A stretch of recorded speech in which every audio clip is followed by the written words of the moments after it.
And we are online. Hello, everybody.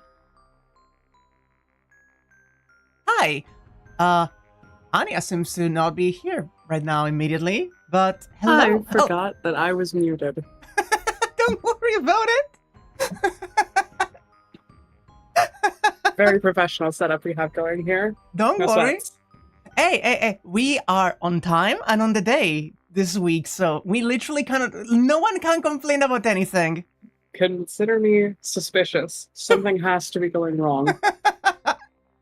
I guess the one thing going wrong today is that my mouth is still a little bit numb from spicy. Just a little bit. Just a tiny little bit. But hello, hi. And I want to thank whoever just literally subscribed before the stream started. Princess Leia, thank you so much. I appreciate it. I just heard a little ding while we were preparing the stream. But yes, how are you doing, Anya? Me, personally, today, I'm pretty darn good. I'm very looking forward to seeing casual Saber again. We just stopped in the CG of Saber sitting there in the dojo. Like, I certainly am going to miss the raincoat, but I totally understand. Oh, I kinda hope the raincoat makes an appearance again, you know? Right?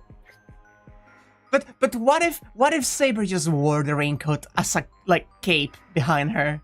Just like a fluorescent yellow bright cape flowing behind Just her. like off the shoulders. I think that would look terrible, actually. I think it could be great. Don't worry about it, honey. But yeah, I hope you're all doing well in chat as well. And let's not dilly-dally. Let's just get into it. Mod that adds a raincoat to every Saber sprite. Oh, that sounds wonderful. Okay, no, shh, listen to me. Mod that adds the raincoat also on the CGs, and it's also the version that features the porn scenes. So she's just getting railed in those? Absolutely cursed.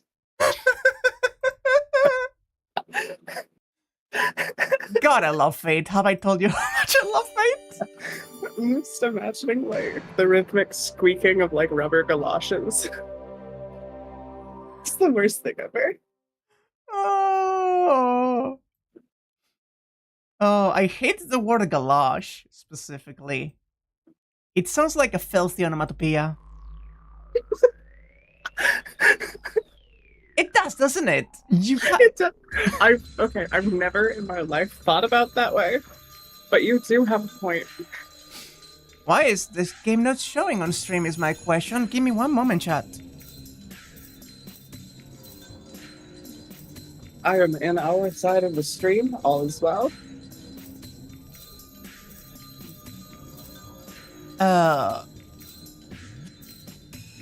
Menu music going hard with the tambourine. Kinda, yeah. Man's going off. I don't know why it's not working. Give me a moment. I told you something was going to go wrong. Even the different capture. Hey, hi. Why is this not working? Hello? Hi? Oh no! You predicted that something was going to go wrong. That's so bizarre. I feel like when I say it every time, it doesn't really count when I'm right. Let me just restart the game. Just the classic, the good old, tried and true, turn it off and on again. Hell yeah. I call this move the tech support. There we go. See? Sometimes you just gotta turn it on and off. That was just our punishment for talking about modding this game to add sexy raincoat Saber, you know? Saber herself has stopped the game from showing up just to get you to stop. Also, I did capture the intro video at the end, but I captured it on a different scene altogether. I didn't touch this one scene. Oh, right, and I closed the game, so I need to start resharing with you. Otherwise, you're not going to be able to see shit. The little concessions we must make to actually stream this game and be able to comment on it at the same time. Oh well.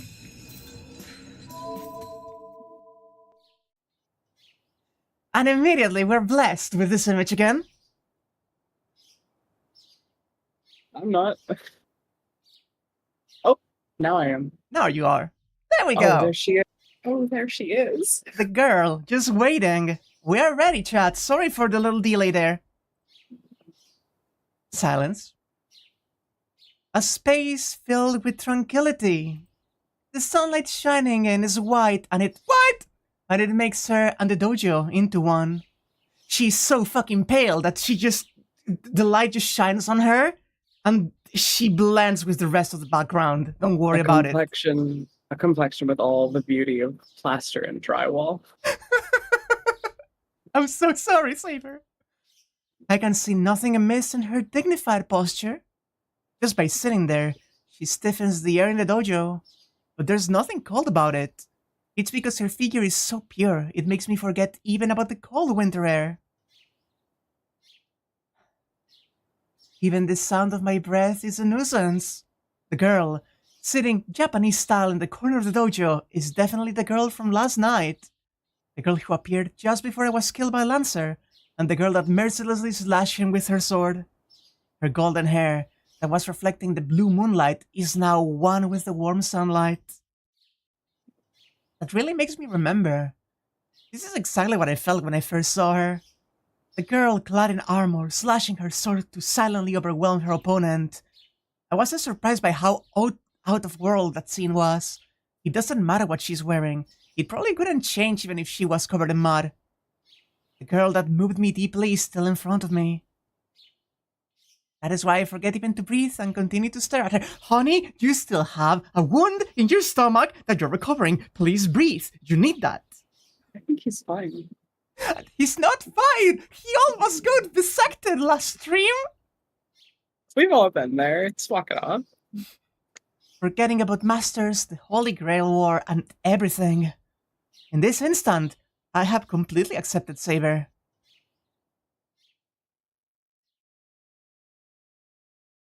I do not know how long it was. Saber opens her eyes as if awakening from sleep. Oh, my disappointed voice echoes loudly through the dojo. Saber stands up, perhaps noticing the sound. I walk towards her, still not knowing what to say. You're awake, Shira. A calm voice. Her voice echoing through the dojo as if permeating it is surprisingly suited to this place. Yeah, I just got up. I answer with a dull head. She's advanced. Shira, you seem pale. Are you feeling ill? Just be lucky that she didn't turn to face directly in the camera. I can't handle like an advancing symmetrical Saber. The golden haired girl approaches me. No, I'm feeling really good. I quickly step back to get away from Saber. She's so confused.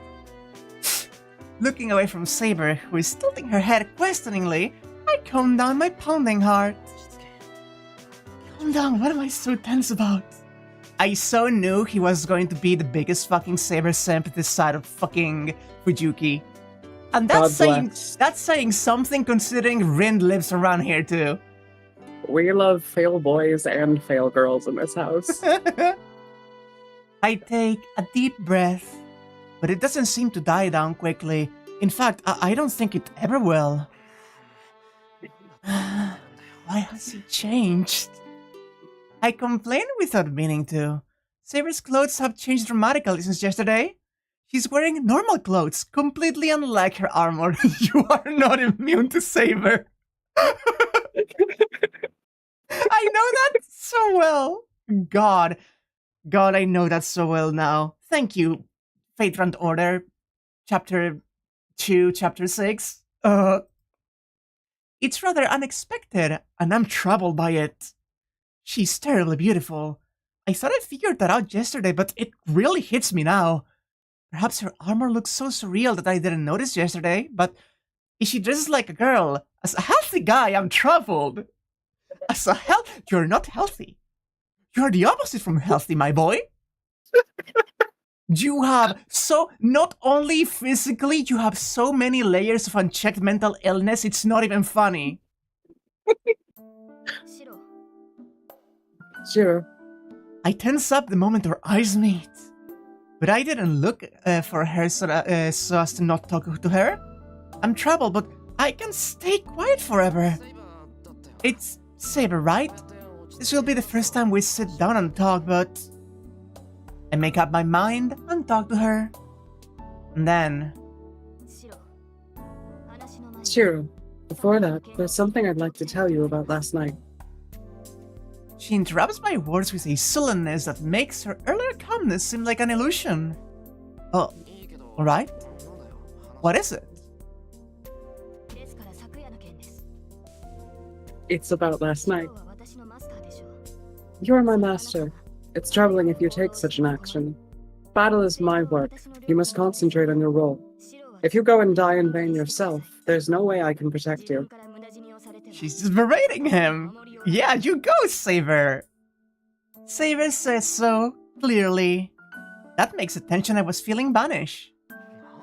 What do you mean? You could have been slashed if I didn't do that. In that case, I would have just died. It's not something you should have been hurt for. I will repeat myself. Please do not take such an action again. There is no need for my master to protect me, and there is no reason for it either. Oh, she speaks plainly. She's speaking so practically that... But don't be stupid! You don't need a reason to save a girl! I reply unconsciously. Maybe she was surprised at being yelled at, but she pauses for a moment as if I've done something unexpected, and then she stares at me with indescribable dignity. I back up a bit, being stared at. Her look makes me realize that I've said something really out of place, and it embarrasses me. Anyway, I'm grateful that you brought me home. I'll thank you for that. You're welcome. It's natural for a servant to protect her master, but I'm happy to be thanked. You're very polite. No, I'm polite. More importantly, there's something I need to clarify right now. It's something I should have asked right after I got home yesterday. If she really is my servant, and if she is really taking part in this war. Going back to our conversation, Saber, I'll ask formally, but can I call you Saber? Yes. Since I have formed a contract with you as servant, I am your sword. I will follow your orders, defeat your enemies, and protect you. God, I love her. Saber says so without the slightest hesitation. There's no room for me to question her about it. Become my sword, huh? To win this Holy Grail war?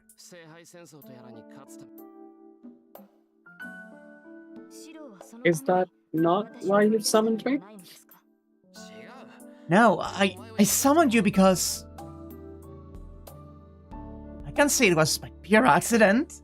No, first of all, I didn't even summon her. She just appeared when I was in danger and saved me with her own decision.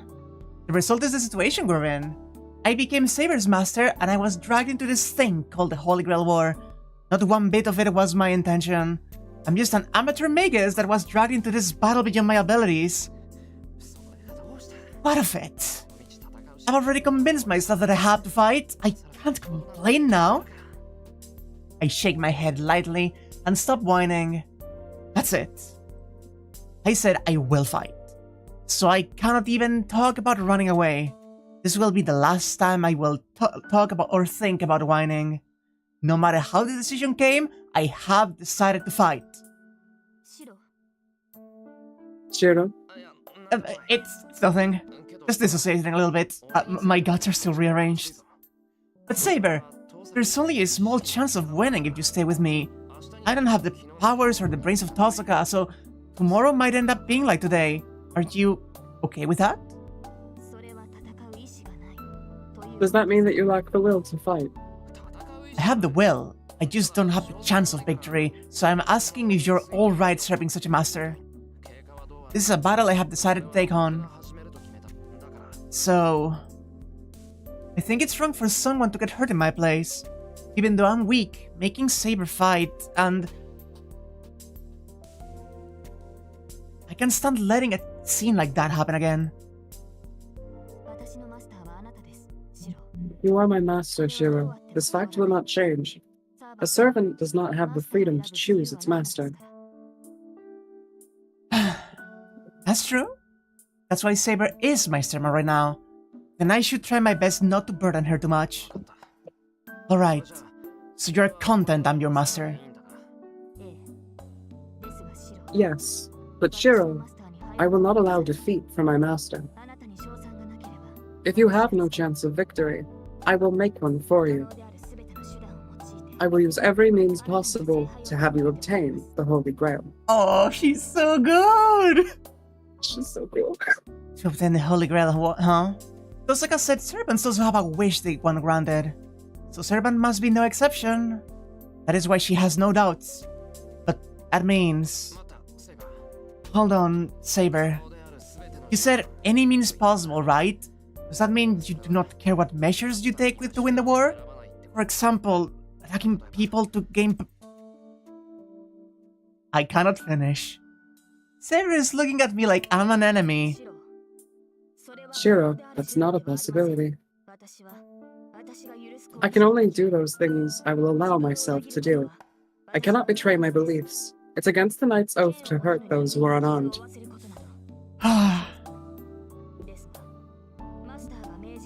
But I must obey if you order so. In that case, you'll have to use one of your command spells to compensate for treading inside me. I am overwhelmed by her angered voice. But still, I'm happy and relieved. Her lack of doubt gave her the image of a cold fighting machine, but I now know. I know now that she's not a cold-blooded killer. Yeah, I won't let you do such a thing. As you say, we have to do our best with what we can do. I'm really sorry, I insulted you without realizing it.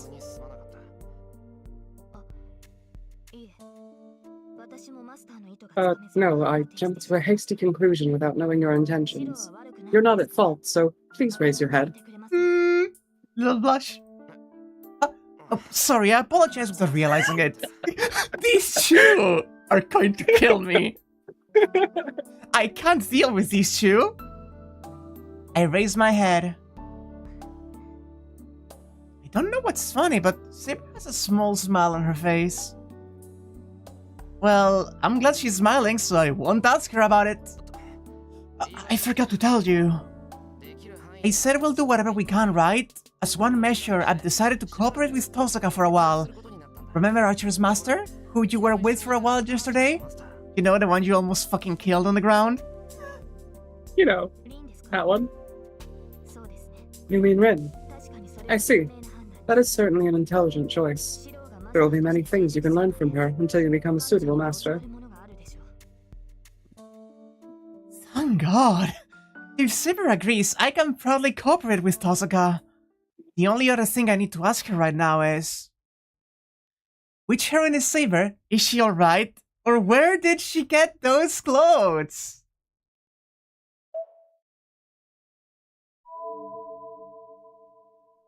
What do you want to know about, Anya? Well, okay, so the first one is definitely the most pressing one, right? Mm-hmm. Like, I don't get me wrong, I'm concerned about Saber, but I feel like she'd get annoyed if I asked. Fair. And where did you get those clothes? I don't care. So which heroine is Saber then? I think so, yes. It could be about Saber's real name. Saber, I heard this from Tosaka already, but servants are magics that summon heroic spirits, right? Then you have a real name that's not your class name, Saber, right? Yes, the name Saber represents why I'm here in this time. It's not a name to represent my real identity. I see, then what is your real name? Tosaka said it wouldn't be a battle unless I knew my own servant's real name. Servants are heroic spirits. Their identities are heroes, famous in every age. They hide their identities and the scope of their power with their class names. A servant's real name is something that should be kept hidden, but it is also something that masters must know. Because if one does not know which hero the servant is, he does not know the servant's potential. Master and servant are one. They won't be able to fight fully if one keeps a secret from the other. They shouldn't be able to fight fully, but... Shiro, about that matter, please excuse my rudeness. A summoned servant must immediately inform their master of their true name, but I cannot fulfill that oath. Ah... Saber, why can't you fulfill this oath? This is what I believe is for the best. No matter how hard you try to hide my name, there are many ways to take the information from you. Since your magic resistance is not high, mental intervention would be simple if the enemy was a superior magus. If you were under a spell, my real name could be revealed against your will.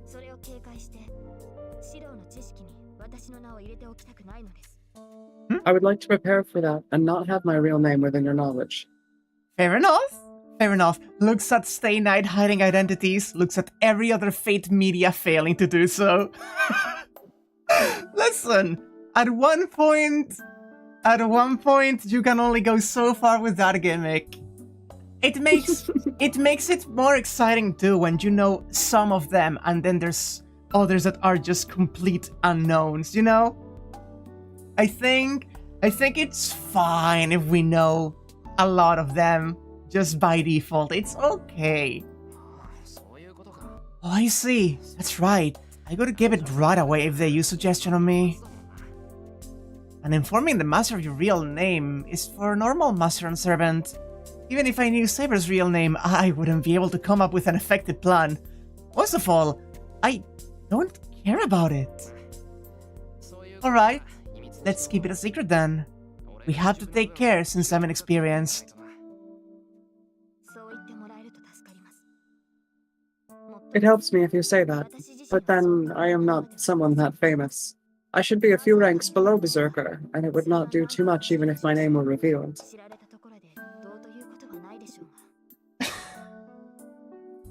Saber murmurs in regret. That's a bit unexpected. Saber has some human characteristics and she regrets being inferior to Berserker. Isn't that alright? A trump is a trump because it's hidden. Your master is weak like this, so I understand that you have to try everything.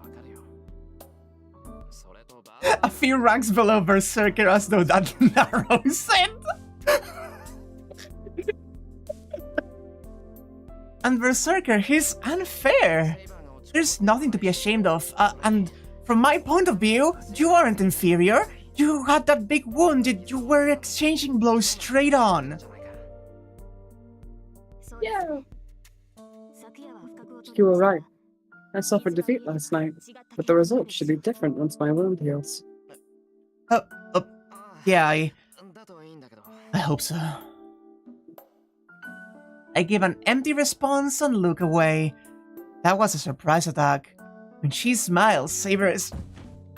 And then, I hear a sound of something heavy falling at the door.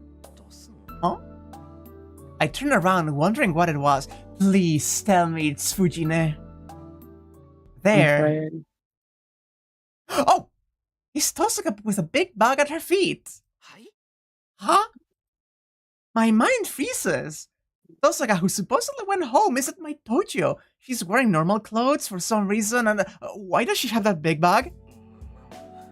What are you here for, Tosaka? Huh? I just went to go get my stuff from my house. It's natural since I'll be living here from now on. You could have told us. Can I just say, this is looking more and more like a harem house. The longer... A little bit. Like, right now he had, like...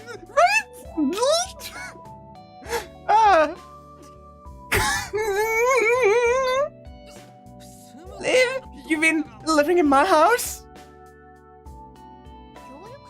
That's what cooperation means. What did you think or talk about was earlier? About earlier. I'm so surprised I can't speak. I had to say something back or something terrible is going to happen, but my head will not function. Where's my room? You don't have one prepared, I'll choose one myself. Still, the unexpected invader mercilessly continues the discussion. Hold on! Isn't this bad, morally? Look, Tosuka is the idol at my school. Just having her in my house will cause a panic. So having her live here would be crazy and Fujina would kill me. Or maybe she's planning to drive me insane to reduce the number of masters? Hey, watchdog! With her feminine wiles.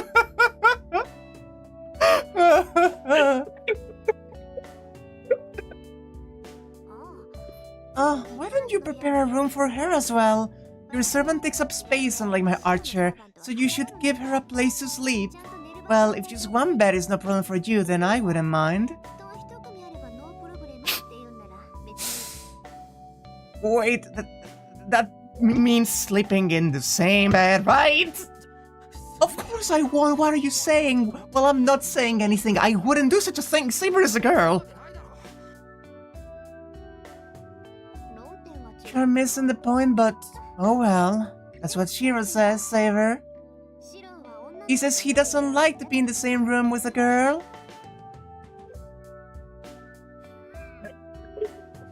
Not moving. Saber makes a difficult face. That's not good, Shiro. Servants are to protect their masters. The hours of sleep are the most crucial time for protecting you. So I cannot protect you unless I'm in the same room. Please look at Rin's fucking face! She's enjoying this so much. I'm in more trouble even if you say that. What are you thinking? Are you two really girls? People look so shocked. Why? Why are you two looking suddenly at me like that? This fucking himbo. Servants are servants, so there's no need to treat them as humans. But I guess it's useless to tell that to Shiro. My mouth, to protest, stops. The weird feeling I had when talking with Tosuka in the living room returns.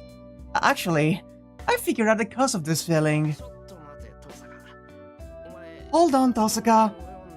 Since when did you start calling me by my name? Oh, am I?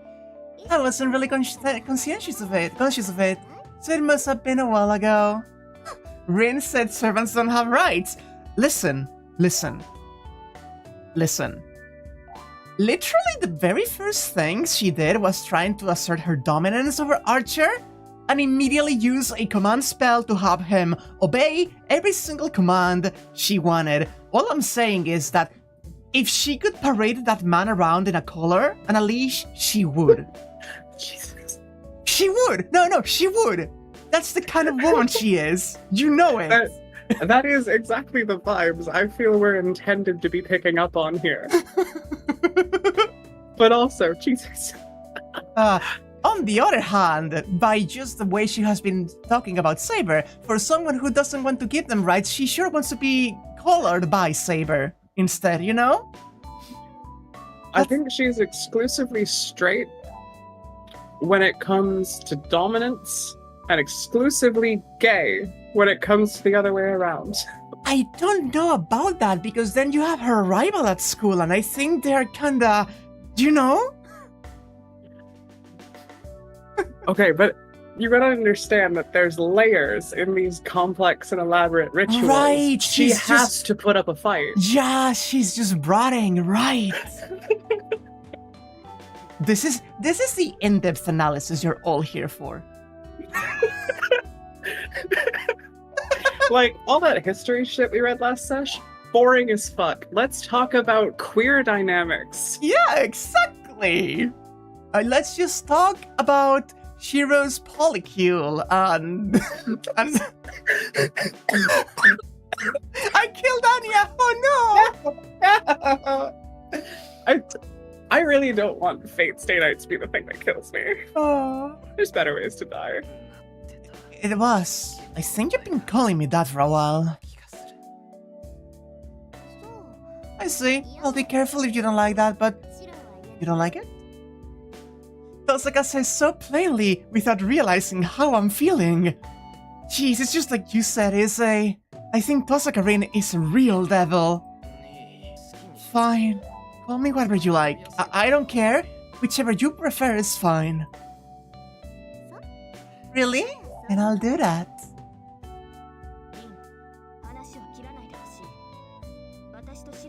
Ren, please don't end the conversation. We've not come up with a solution to the matter of the room for Shiro and I.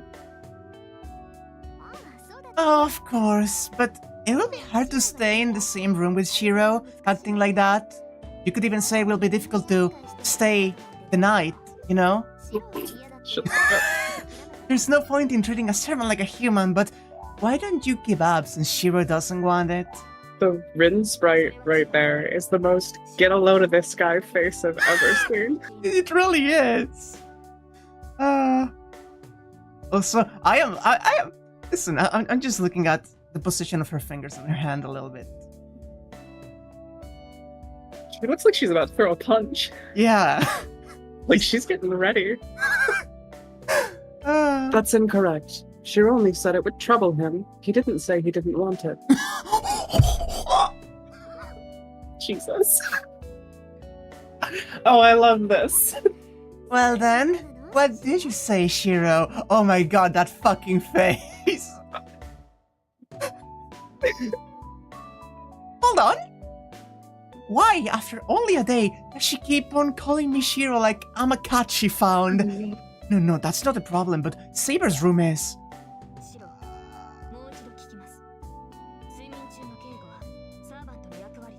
Shiro, I will ask you again. It's a servant's duty to guard you while you sleep. I believe you understand your position as a master. Even if you glare at me like that, I can't do it. No, I'll prepare a separate room for Saber. I'll try to prepare one as close to mine as possible, so please be happy with that. Scaring me won't work! As the man, I won't surrender to you on this! Saber, you should understand your situation better. I think making Shiro's voice as pathetic and shaky as I can when this kind of thing happens adds a lot to these scenes. I feel like it's intended. It's gotta be, right? I also love the mirrored reactions of Saber's, like, glare and Rin's smug. Smug? That is why I'm trying to protect my master as a servant. No, I mean about yourself. If you don't understand, that's fine. If you say any more, I'll make you obey using my command spell. I breathe out hard and intimidate Saber. It's troubling if you use your command spell for such a thing. Our future is doomed if you use one of the 3 rights to order me not to protect you. Yeah, I'm sure Shiro would be the first and last master to do that. Shut your fucking mouth, Rin. You've already used 2, you dumbass. Don't be stupid. I don't want to use it for this either. I understand. I will follow my master's plan. But what will you do when you are attacked by an enemy? Servants such as Assassin will close it without letting their presence become known. In such cases, will you be able to protect yourself until I arrive? Oh, by this command spell I ordered you, do not sleep with me! You know, just the castity command spell, don't worry about it. Well, I can't claim I'll manage. I was able to against Lancer, but that luck won't repeat itself. That would be impossible. This house has a boundary field that alerts us if an enemy enters. We won't be able to avoid a raid, but we should be able to detect a surprise attack.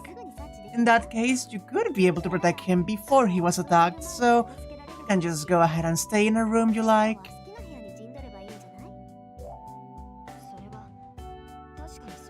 That is certainly true, but Her little face. How about next to Shira's room? You're fine if she's not in your room, right, Miya-kun? She pronounces the Miya-kun ostentatiously. Tozuka, that's sophistry, you know? It's a sound argument because I'm making it for your sake. Well, which room should I choose?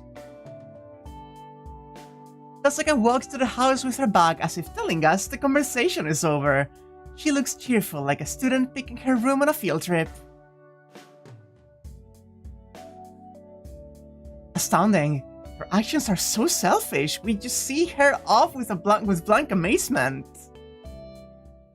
we've all been there where someone leaves the conversation and you and the other person are just staring like, you saw that, right?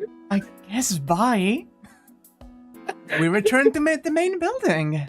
First of all, I should show her around the house so she can choose her own room. This is a Japanese-style room. The backside has common rooms like the living room and the bathroom. And if you follow the open corridor to the outbuilding, you reach the guest rooms. It looks like Tozuka went that way. I explain as I walk. Saber follows me silently without nodding. I'm not sure if she's listening or not.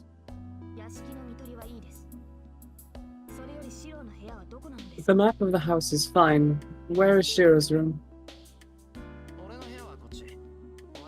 My room is this way. It's somewhat back there. Then please guide me that way. I must talk to you privately. Talk to me privately?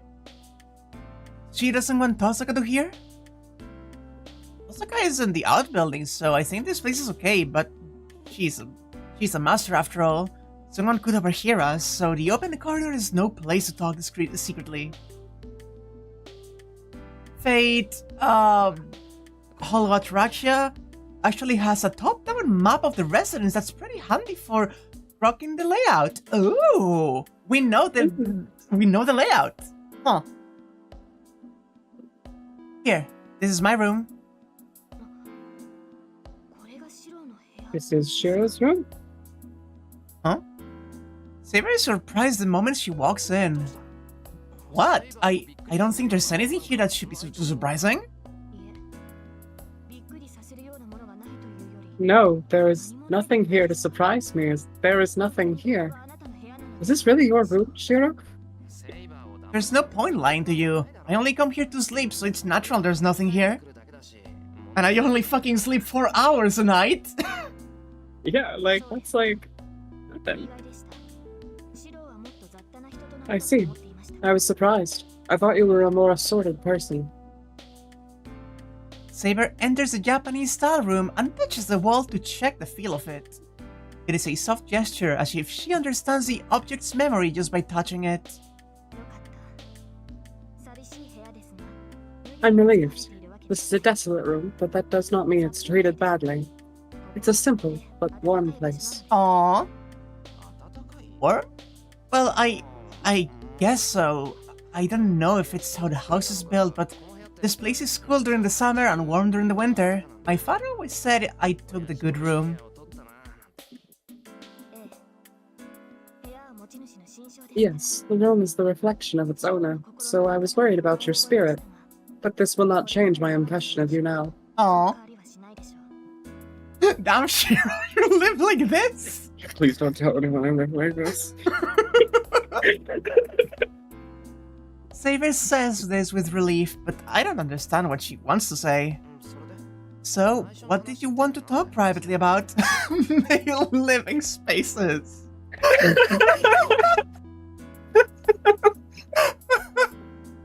Chad, you're killing us today. It is a bad thing. Something I do not want the other masters to know at the very least. Oh, that was you. Mine. My bad. No, you're good. Judging by her expression, the bad thing must be our weakness. I see. I see what you mean. I listen seriously, so go ahead. Yes, about that. This is probably not something we can solve. We servants may maintain our body using the magical energy transferred from our masters. That's why servants require a master, but I'm an incomplete master, so I don't have enough magical energy for you to maintain your body? no, it's not a problem if I receive even a small amount of magical energy from you. But I am not receiving any magical energy from you. The spiritual connection we ought to have is not present. Oh, that is bizarre. So that means I, as the gasoline, am not sending any fuel for Saber to work as an engine. Saber, that's... It is not your fault. I believe something happened during my summoning. Some fault occurred, and the line that should have connected was not connected. some problem during the summoning. When Saber appeared, it wasn't anything like a summoning, it was just an accident. Since she was summoned like that, it'd be strange if there weren't anything wrong with her. Hold on, then what's going to happen? Since you can replenish your magical energy, will you disappear? Yes. If I use that magical energy I have, I will not be able to stay in this world. I have battled 3 times already since my summoning. My healing ability is a regeneration magic, so magical energy consumption will increase if I take damage. Let me see. I used about 10 mature magi's worth of magical energy last night. Jesus fucking Christ! That's a lot. I'm astonished. Magical energy is reduced every single time she fights and there's no way to restore it. If she already used up that much magical energy, how much longer can she stay in this world? Do you understand, Master? So I must try to use my magical energy as little as possible. If no magical energy is provided, I must sleep and suppress my magical energy usage. Sleep? Will your magical energy replenish if you sleep? I do not know. But at the very least, I will not consume any magical energy while I am asleep.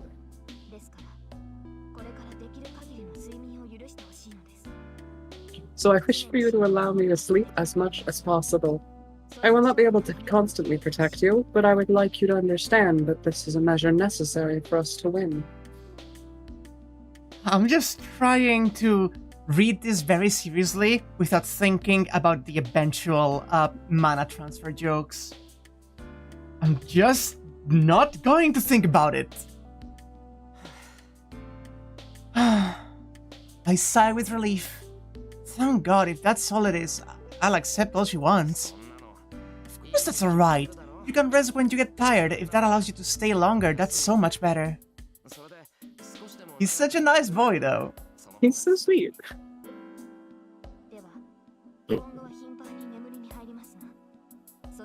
Then I will sleep often from now on, so please do not leave the house while I'm doing so. If you're attacked somewhere far from here, I will not be able to come and protect you immediately.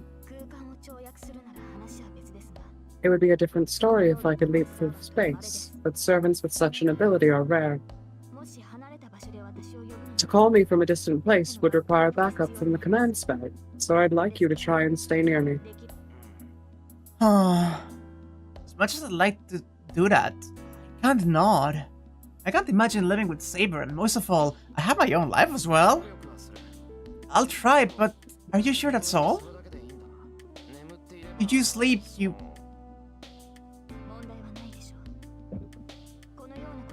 It should not be a problem.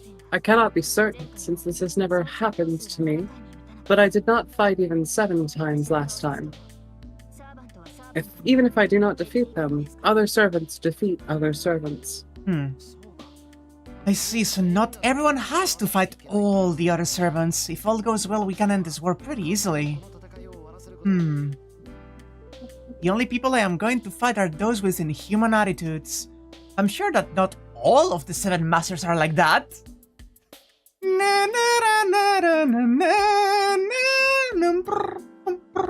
The gang encounters the most bastardos of fucking masters in the history of the Holy Grail War. No, I think we can be very confident that at least 2 of them are fine. And that's Shiro and Ren. Kosaka is ready to fight, but she could follow the rules of the Magi.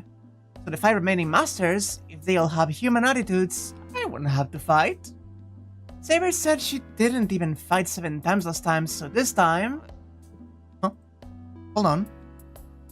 Even fight 7 times this time? Hold on, Saber. Was it Saber 2 last time? No, I mean, were you in the last Holy Grail War as well? This is the 2nd time I've participated in the Holy Grail War. I was Saber 2 at that time. There are heroic spirits that attribute to several classes, but I only correspond to the class of Saber. Sure you do, girl! This is... I need to actually screen cap this. This is the most extremely funny in retrospect thing ever. Oh, this girl is the servant that has 1 of each fucking class so far. That's a fucking lie, yeah? Fantastically maintained. But what if we give you a water gun? Yeah? That makes her an archer, don't worry about it. I mean, to be fair, the swimsuit versions are just little modifications. It is not a different class per se. It's just basically flavor. It is not the same. But yeah, it's a lot. Kosaka mentioned that out of the 7, Saber is the most powerful servant. And this girl is saying she has become that twice in a row. Then, did you remain until the end last time? Of course. I had no constraints last time, so I did not fall to any servants. Saber says this as if it's just something natural. That makes me realize even more that I have been given a sword I do not deserve. Jeez, then you must be full of complaints with someone like me as your master. I only fulfill the duties given to me. If I can obtain the Holy Grail, I have no complaints about my master. I see. That's a relief, but still. She was flawless last time, but she has already suffered 2 wounds this time. In her condition, unable to replenish magical energy, she always has to think about her remaining magical energy. The result of a battle with such a burden was... that image of her covered in blood. That image is engraved in my mind. The image of a girl smaller than me, covered miserably in blood.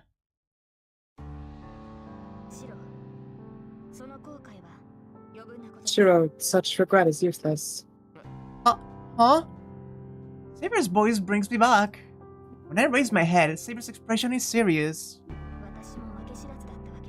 It's not as if I suffered no defeat. I am your servant now because I did not fully win. I'm used to taking wounds, so it's not something you should mourn over. Saber being shorter than Shiro feels wrong. She's like 5'4" or something like that. She's tiny. She is fucking... All the women in Fate are too tiny. I think it is our duty as fans to just draw them taller in general, you know? Legally, I think that she should be at least 5'11". Nero is shorter than Abigail Williams? Yeah! Nero is fucking minuscule! Used to. Even wounds close to fatal? Yes. To wield a sword means to take injury as well. That should be the same for you too. There's no reason for just me to avoid harm. That's true, but are you saying that you don't mind getting hurt? Yes, Shiro, I am a masochist. If it does not result in death, if I die, I will not be able to protect my master. Is that... So you're saying you don't mind getting hurt to protect your master? That is the role of the servant. Rin's words are certainly correct. There's no need to treat servants. No, nothing. Treat servants as humans. We're a tool to protect our master. You must understand that. It's always... I always love the... Like, Ritsuka is also in the same vein as Shiro, in the sense that she sees the servants that she has at her disposal, and many of them have the same attitude. We are a tool for the master. And it's the, no, you're a goddamn person, goddammit. I didn't hear anything that you just said. Oh gosh. No, I had to call and rejoin. I was saying that I always like this attitude with the masters that care for their servants. Like Ritsuka from Fate Grand Order, you have the tough, almost like knightly standard of we are tools to be used in doing this, and we don't mind even if we get hurt in the process or if we are used. And then you have the master like, no, you're a fucking person. Shut up. It's a dynamic I like. I just like it. I'm a very big fan of like asymmetrical empathy in fighting duos. Mm-hmm.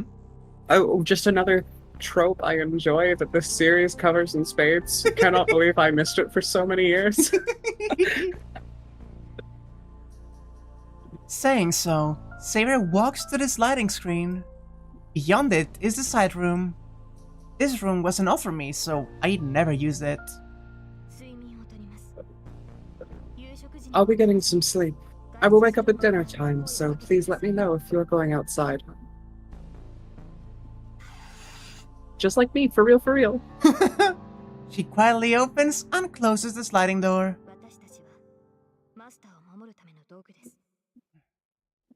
We are a tool to protect our master. Well, that's the words that she said that he's remembering, so like either of us could read this. Let's both read it at the same time, so it sounds as terrible as possible. Yes, we are a tool to protect our master. You must understand that. Perfect. Yeah, thank you. What is that? That pisses me off. But I can't call out to her, so I just consider her words in my mind.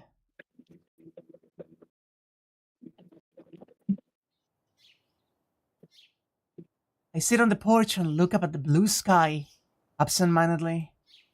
I'm not like Saber who went to bed early already during the day, but I need rest too. Even though my nausea has gone away, I still feel terrible. Now tell us what else you're a tool for, Wak. Shut up! I've known you to be a tool as long as I've known you, yeah. Listen, as a certified bottom, I have always found it extremely funny when I project onto why is the hearts happening in chat. Wait a sec. Do they make you get certs for that now? Do I have to take a test? Yes, don't worry. I will help you. We just put you in the wall, and it's just a couple of hours. Don't worry about it. But as I was saying, it's always so funny because I project a lot of bottom energy onto masters in this series, and then you have the inverse dynamic implied in the Mega's familiar relationship. They're literally master and servant, but it's the inverse, you know? Like, the vibe? The first class is washing machine 101. The stepbrother army just marches out to the wall. No! That's awful. I hate it. I hate it here. And on top of that, my shoulders are heavy from all the unexpected developments. I I take a deep breath and look over the yard. I've heard what I needed to hear, but the fact that I still don't know anything doesn't change. My senpai as a magus and an official master. Also, guys, do you have an execution and a beaker and a protractor? Is intently searching my house for things. Don't take the cushion in the next room. But a normal household doesn't have beakers nor protractors. Huh? I can't believe it. A magus should always keep experimental tools around. How are you gonna do science, dipshit? Leaving that complaint, she goes back to the outbuilding busily. I guess she's serious. I guess it has already been decided that Tosaka is going to stay at my place. When I went over there earlier, there was a sign that said, "Remodeling in progress, do not enter," on the door of the best room in there. She literally rolled up and then just went, "Hey, your house sucks." Shiro, we have to cook! Listen, if we're going to win the Holy Grail War, we're gonna need money, and a lot of it. We need magic meth, don't worry about it. Yeah, the outbuilding's pretty far away, so there's no problem. Just having Saber around causes some tension, so if Tosaka was near me too, I wouldn't get any peace. If the Magus always has those things, then where are yours? Back at her house, she didn't bring them with them. She brought a huge bag. Imagine, the rest of the things are even more important than the protractor and the fucking... Wait until you see Rin's room. I am so excited, actually. She needs to have a Saber Daki. She needs to. Anyways, there's some distance between us. Even if we're connected by a hallway, it's just like a house next door, so nothing should happen unless I go there myself. Oh, but we'll see each other at meals. And we only have one bath, so we'll have to decide how to use it. No, thinking about that, Saber's a girl too, so... Oh shit, what am I thinking? Shaking my head, I lie down in the corridor. This man needs... He just lays down in the hallway. This man just needs to masturbate, like, once. He just needs to go to the fucking bathroom and have a cheeky wank once, and he will be fine. Just stop! My god! Inhaled an ice cube because of you. Oh no! I'm so... Are you fine? Hold on, I'm gonna... Anya? Oh god, I killed her. Oh no. Sorry, I had to mute while I finished coughing. I think I'm good. I sigh once again and stare up at the sky. Maybe... Shut up, Tom! Maybe I'm tired, but doing all this makes me sleepy. Man, just... do what you like. Becoming desperate. I close my eyes. Maybe that comment helped. I fall asleep the moment I close my eyes.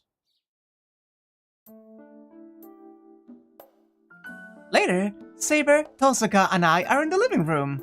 I just woke up. Saber was in this living room, and Tosaka just finished her remodeling. By the way, this was the guest room a few hours ago. And now... Shiro, how did you choose the air conditioner? The scene I saw when I was this. She just got science. She just got her little love, don't worry about it. She's doing alchemy over here. Man, how can I put this? I think I may have allied with a terrible person.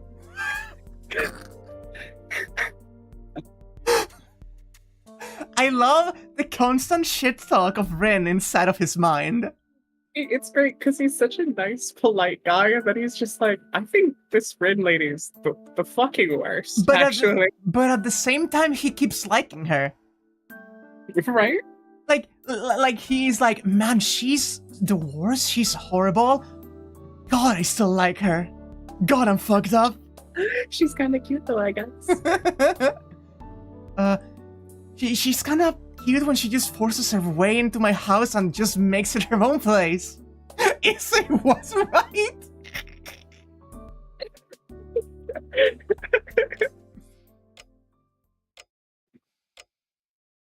I can't calm down.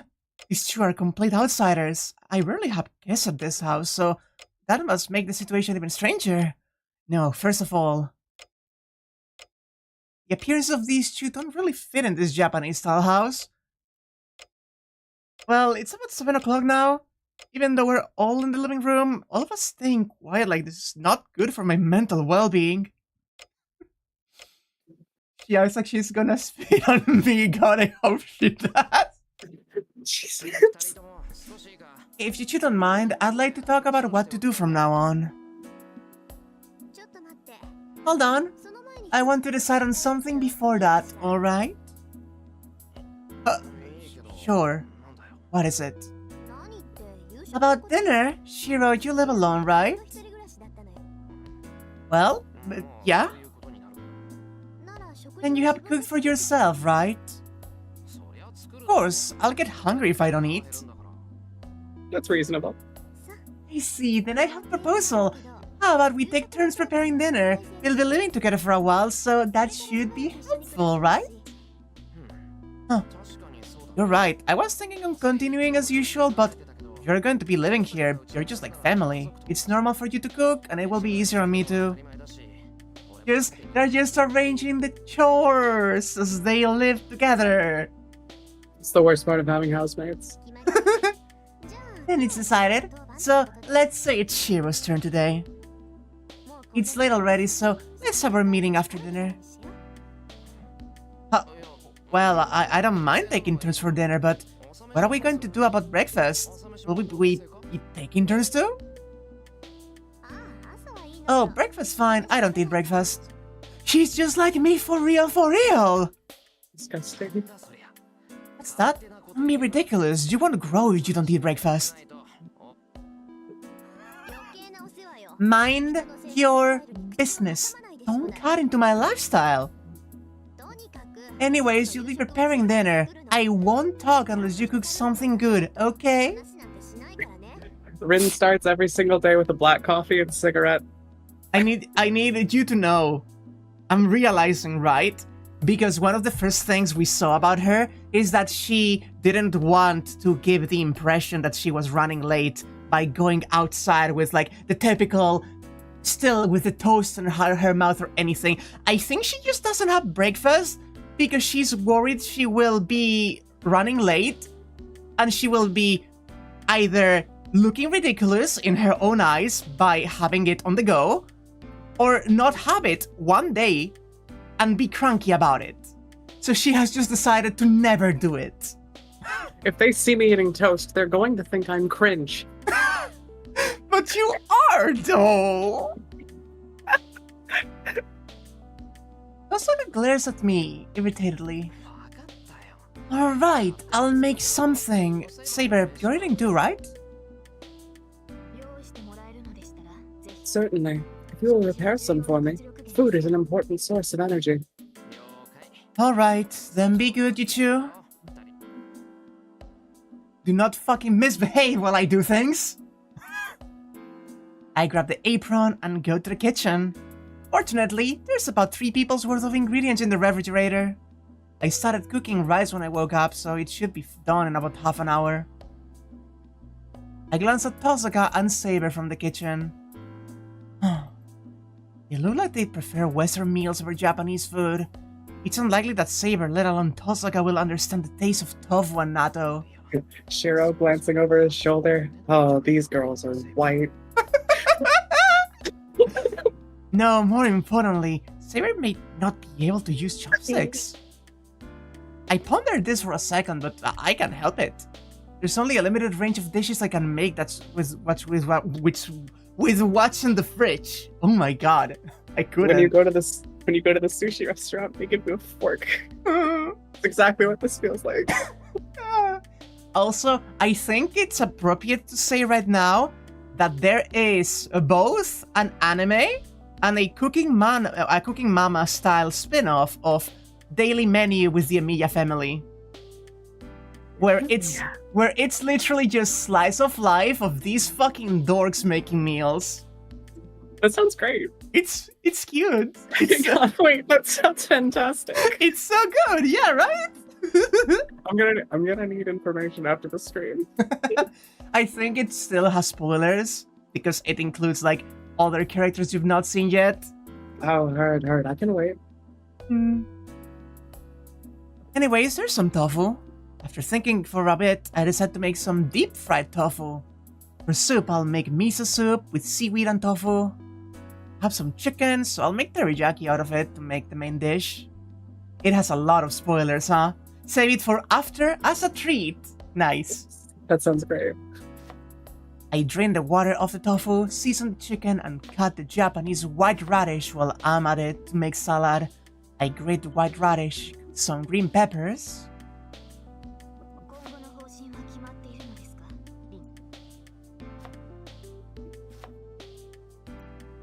That's you, Han. Oh. I just spaced the fuck out. It's okay. Are your plans from now on determined, Rin? You were just thinking about the food, don't worry about it. I was literally thinking about food, I'm not even kidding. Miso soup sounds so good and I keep bringing it up. Who knows? I can't say much since I don't have any information, but I think it's most important to find out about the other masters. There are 4 more masters. I want to search for them without them realizing I'm a master, but it probably won't go perfectly. I told them to be good, so what's with that dangerous conversation? Can't they see that I'm busy making dinner for the 3 of us? No, they aren't even looking. Osaka, not 4, 5. The only masters we know are you and me. I yell, holding the big pot for the deep fried tofu. What are you talking about? You, me, and Eliasville makes 3. Did you already forget about Berserker? Oh. Yeah, that girl is a master too. Berserker was so strong that I forgot, but still, I can't believe a girl that small is a master who mercilessly tried to kill us. Berserker beat the memories out of me. He just got hit with such deep physical and emotional wounds that he forgot that entire event, you know? I understand. You're Jew, so I bet you didn't see her as an enemy. It's fine. So concentrate on the cooking. It will be a problem if I can't judge how good you are. Huh? I don't know how my cooking skill affects her, but what she says is correct. The preparation will be done soon, so I should concentrate on finishing dinner now. I love how she's just like, come on, male wife, just keep cooking. Don't worry about it. Sorry, the adults are talking. Just go about your business. No. It's like, you know that one meme of... What is this thing about the Holy Grail War? Don't worry about it, kitten. Yay! Okay, yay. Okay, yay. It's like that. She was like, what are you talking about? The Masters of the Holy Grail War? Don't worry about it, kitten. Okay, yay. And just keeps cooking. Favorite one I saw was, what's frame data?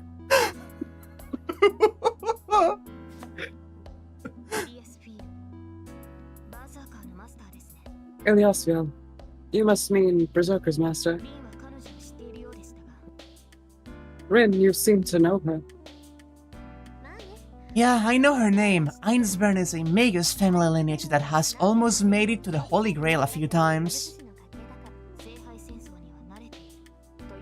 So they're well accustomed to the Holy Grail War.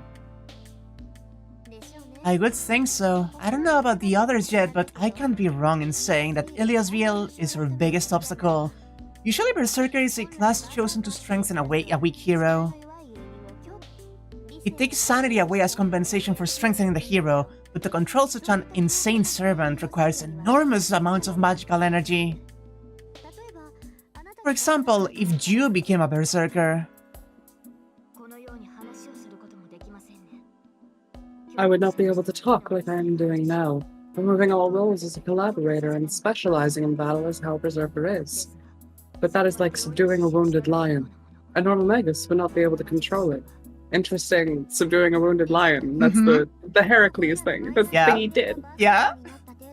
I'll bet. A normal magus cannot control Berserker even when some minor hero becomes it. But Iliasviel summoned a top-grade hero, made him Berserker, and controlled him completely. It's irritating, but her ability as a master is on a completely different level. She's strong. I feel the same way. Our current problem is this exact master is after us. Yeah, my archer hasn't healed enough to return to battle. How about you, Saber? Is your injury okay now? It will not be a problem if I am to fight normally, but I'm not healed enough to fight Berserker. The injury from the battle against Berserker is healed, but it seems it will take longer to heal the wound I received from Lancer. I see, then I guess all we can do is wait and see for now. She did get the gay bulge.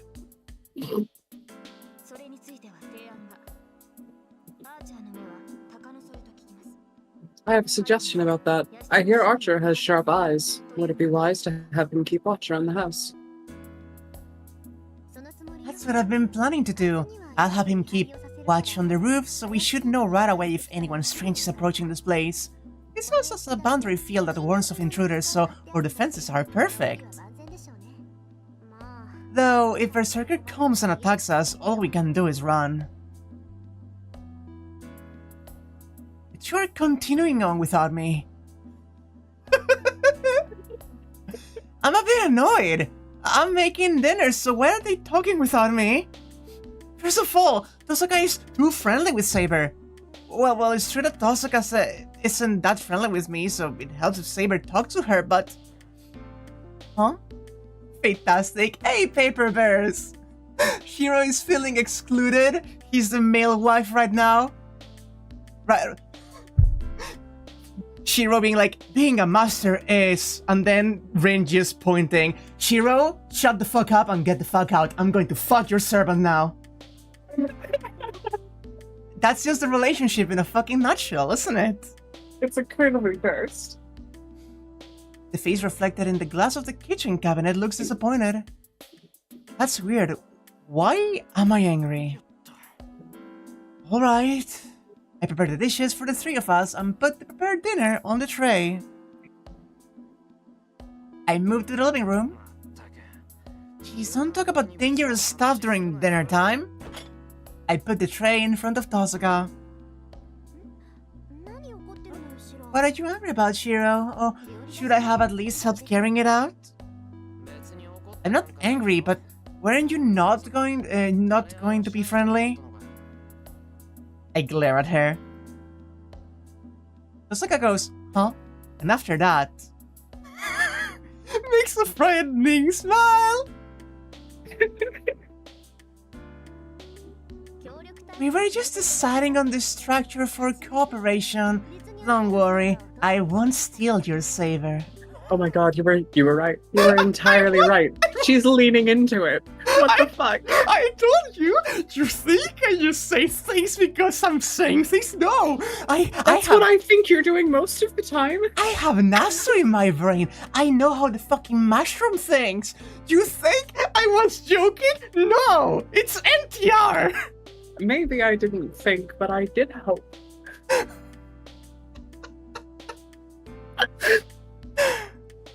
I can tell my face is blushing. I can tell what I'm angry about after Tosaka tells me. You! Oh, was I mistaken? I'm sorry, Amiya-kun. Just keep talking. I retreat to the kitchen to get the rest of the food. Oh, she really got me. Tosaka is still smiling and Saber is expressionless as always. Man, I'm really worried about whether we can continue with this member. Shiro returned to the kitchen like, I'm not owned. I'm not owned. In that way, dinner starts. I'm silent. With what happened earlier, it annoys me to talk to Tosaka, and I'm too embarrassed to even look at Saber. Saber eats dinner silently. Her gestures are elegant, and I can't possibly imagine she was swinging around the sword. And, well, how should I put this?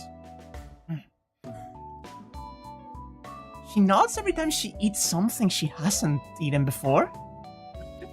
Her gestures are strange. It must be her way of expressing that it's good. By the way, she's able to use the chopsticks. On the other hand, Tosuka is... Alright, I'll win. She clenches her fist after taking a bite. Is that why she was assessing him? Is everything a fucking competition in your fucking life?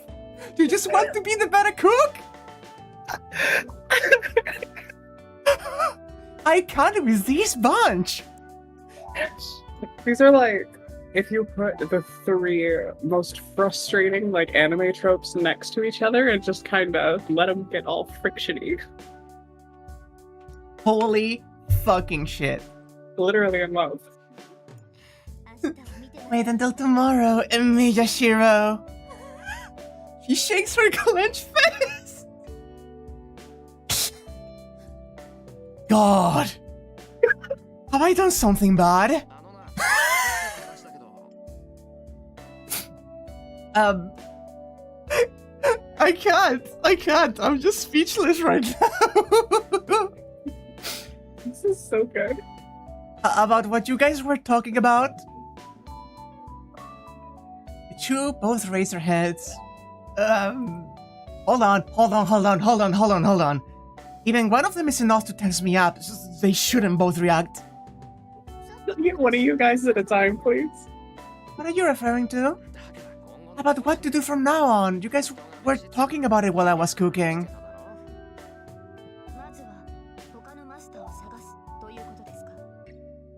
About searching for other masters for now. Yeah, that. I was wondering what exactly you were going to do? Well, we can only look for them slowly. Oh yeah, can you at least sense other Magi's presence? It will be easier if that's the case. Nope. I went to the same school as you for 2 years and I still didn't realize you were a Magus Tosuka. Just as I thought. Well, that's fine. The others should be hiding their presence, so it should be impossible to find them from their traces anyways. How about you, Saber? I hear servants can detect other servants. I can somewhat, but only when they're using their abilities nearby. In my case, I can only detect them within about 200-meter radius. I see, then we'll have to wait for their actions or find some place where it seems strange. If a master acts, their traces should remain. So that means we are going to try to find those. So, are you saying we should search throughout the town? No, you shouldn't do that. They will be searching too, so that will tell them right away that you're a master. For now, we shouldn't take the initiative until we're prepared. Go through life as you were and don't let them know that you're a master. Hide the command spells so that no one will see it. Try not to get to desolate places. Come home before dark. And... what else? Please try to take your servant with you when you go outside. Can Archer guard you then? I guess he can do that much. I'll have him ready in spirit form, so it should be okay. The problem is... My master. Right, are you listening, Shiro? Are you listening? Take Saber with you when you go anywhere. It's our rule to stay out of people's sight, but some idiot might attack us in the middle of the day. Have Saber with you in case of things like that. Alright, I'll try. I respond without interest. I understand what she's saying, but I'm resistant to being with Saber all the time. I feel nervous talking to Tosuka, but Saber makes me even more nervous. No, it's wrong to say I'm nervous. I'm just bad at talking with Saber. As you... What is it? You feel you could unironically do that same thing to me? Yeah? What thing, hon, exactly? Nothing. I'll give you more, so give me your bowl.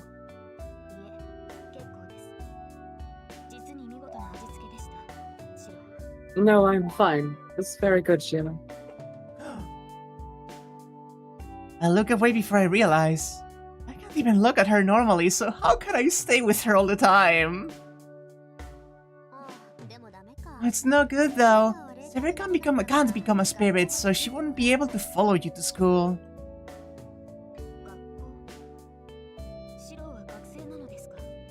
School? Are you a student, Shiro? Oh, the finger snapping. Yeah, you may have to, actually. I just space out sometimes. Sometimes you space out, sometimes you dissociate. Don't worry about it. I think I've spaced out and or dissociated twice this stream alone. I hug you. That's right. Oh, Saber isn't a student, so she can't enter the school. She'll just have to stay here while I go to school. Can't you not go to school, Shiro? I can't. If you want me to live normally, I have to go to school. And there's no danger at school. There aren't many places with that many people. But... It's alright, Saber. I will be at school too, so I'll back him up in case of emergencies. I'm saying there won't be any emergencies. The gang runs into emergencies at school. That's the second. That's just We're in the middle of this thing called the Holy Grail War. There are at least, what, 3 other people who we don't know anything about, who could be trying to kill us at any moment. But there's not gonna be any emergencies, guys.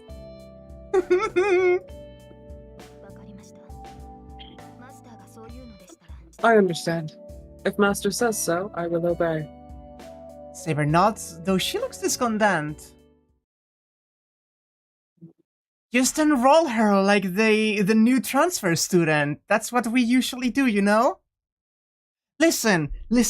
Taiga is part of the Yakuza, and it is your fucking teacher, and she occasionally visits, and you cook for her. She can pull the strings and put her in your classroom as the new exchange student. It'd be easy. Don't mind the fact that she's clearly European. You just realized that Saber is also shorter than Rin? That's fucked, yeah? Yeah? The night wears on. It seems Tosaka has prepared and taken her bath while I was cleaning after dinner. Jeez, it seems like she's really selfish from her first day here. I should seize the initiative from now on. I know that, but seizing the initiative from her seems really difficult. And on the subject of difficulties, there's one more that's giving me trouble. No, rather, the main problem. Tosaka will understand if I talk to her, but this person doesn't seem to understand however much I talk to her. Saber, huh? I know she's not a bad person, but... Saber is back in her room. Tosaka should be resting in her room in the outbuilding. I'm the only one in the living room. There's still time until bedtime, so I should talk to Saber. Honestly, I have to get over my inability to talk to her, or I'm worried about her future. First of all, ignoring her being a servant and all, she's a girl from a younger age. There are a lot of things I'll find out from talking to her, and most of all, I have to get used to her or Tosaka will constantly make fun of me. That's the most important part. Most importantly. Yeah, that's troubling. It's troubling, so I should be able to talk to her more lightheartedly. God, I love this fucking nerd. Let me take my titty pills. What was it? What? I have a simulated titty pill. I need water.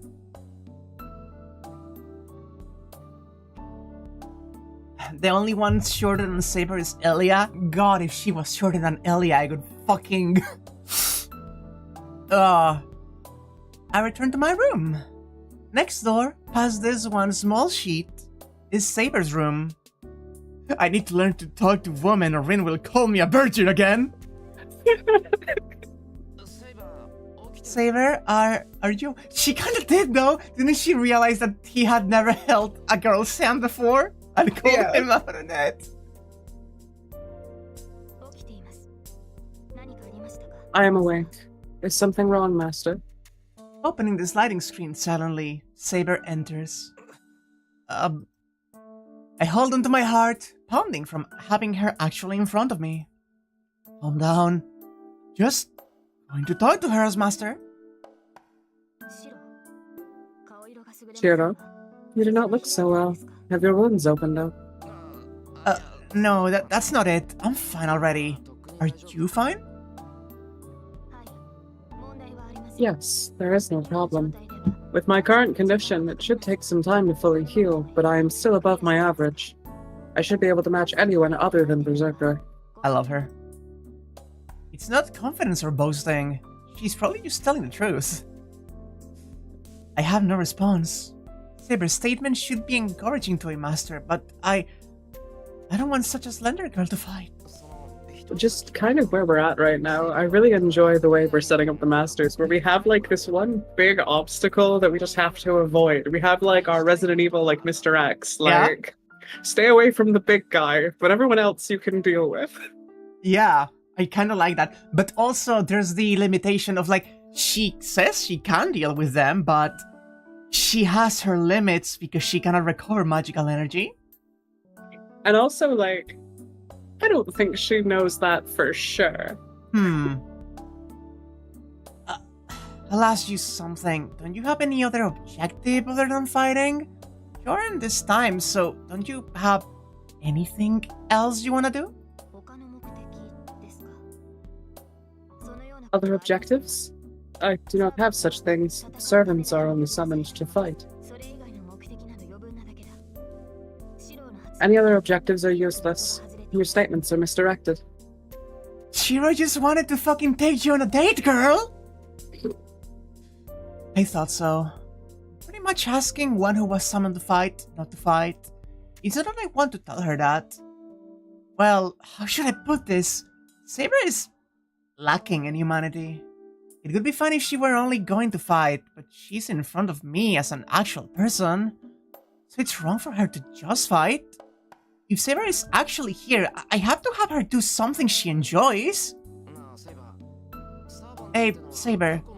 Servants are heroes from the past, right? So... I stopped myself before I asked her what she was like before. I cannot tell you my real name. Saber said that before as a secret between us. So even if I asked her about her past, she wouldn't answer. Shiro, it is not good to stop what you have begun to say. I shall answer if it is necessary. No, forget about it. I was just about to say something stupid. I say that, averting my gaze. It really was something stupid. I shouldn't have been interested in Saber's true identity, and she refused because she couldn't tell me. If I bring it up again, it will only prove that I'm a no-good master repeating a useless question. But what else is there to talk about besides that? If I can't ask about Saber, the only thing that remains is about me. That could be even more meaningless, though. Now, I'm just gonna do what I want. If I can't ask her about her true identity, I'll get ready to have her look at me strangely, and I'll ask about things such as what she likes and what she wants for breakfast and... Shiro, if you do not have any questions, may I ask you? Fucking Saber throwing him a bone. Oh, come, but what? About yesterday. You were cut by Berserker while trying to save me. You remember that, is that correct? I remember. What? You want to continue this morning's conversation? I know it was a thoughtless action, so don't remind me about it. It makes me feel sick. I feel the same way. But I feel that I must ask you to understand. Why did you stand up to Berserker? Did you not understand what might happen to you if you approached us? That's... I knew that. I understood that I'd be killed if I approached. But I didn't try to save Saber out of optimism that I'd be safe while doing so. Back then, all I thought about was saving Saber. I didn't care about what could happen afterwards.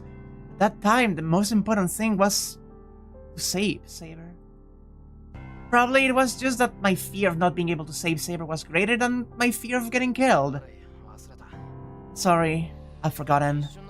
It happened in an instant, so I don't know what I was thinking. I was probably confused. Otherwise, I wouldn't have been able to do something so suicidal.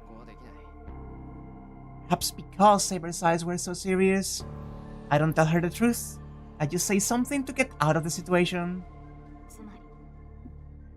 So in other words, you automatically tried to save me. It wasn't automatic. I told you, I was confused. If something like that happens again, I'll probably be trembling. I see. That's normal for a human. No human would try to save another while ignoring their own life. Even heroes should be no exception to that.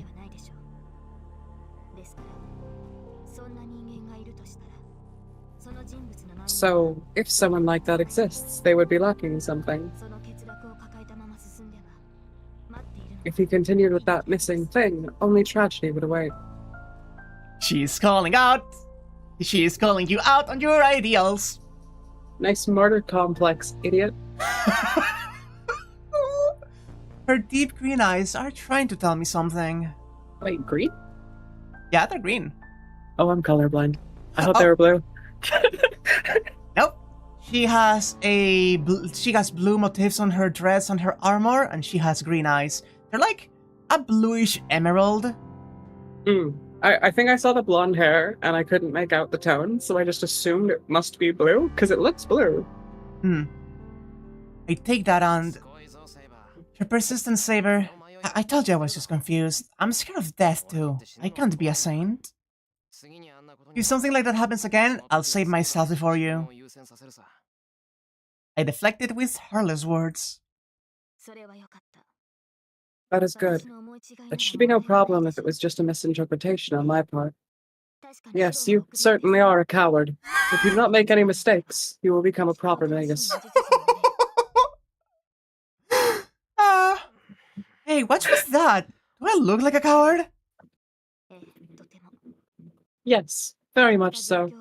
Mostly the part where you try your best to accept the situation you're in.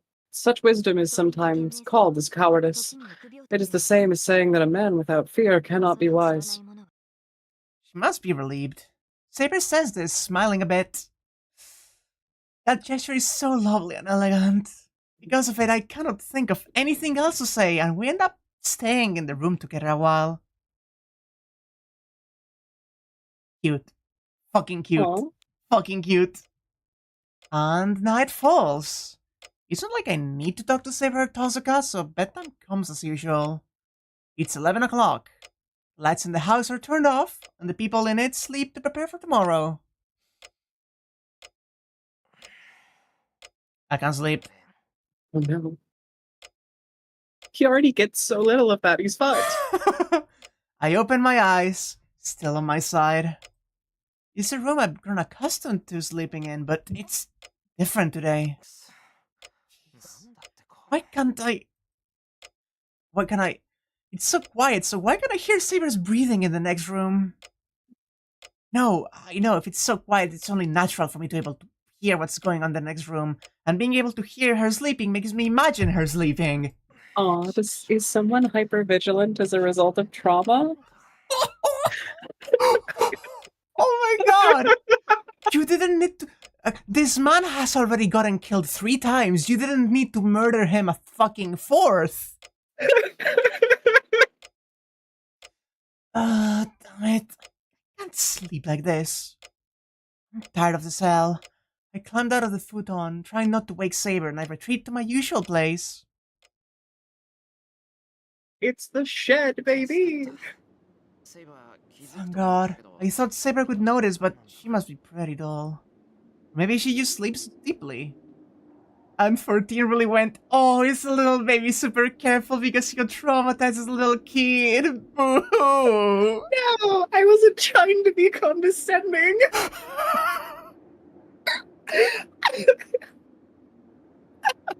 I wonder for a moment whether she can really protect her master like that, but there's no danger now. If servants are connected to their masters, she should wake up when her master is in danger. Tosaka seems to be asleep. The lights there are off. She must be defiant, or just adaptable. Tosaka must have gotten used to this place in just a day. Well, it really does help having her around and all. Yeah, it helps. Even if it's troubling sometimes. For example, the bandage wrapped around my hand. Hide the command spell, huh? I didn't realize until she told me. Command spell, a master bears appears somewhere on their arm. In my case, it's on the back of my left hand. I can hide it with my clothes, so I'm hiding it with a bandage, even though it looks unnatural.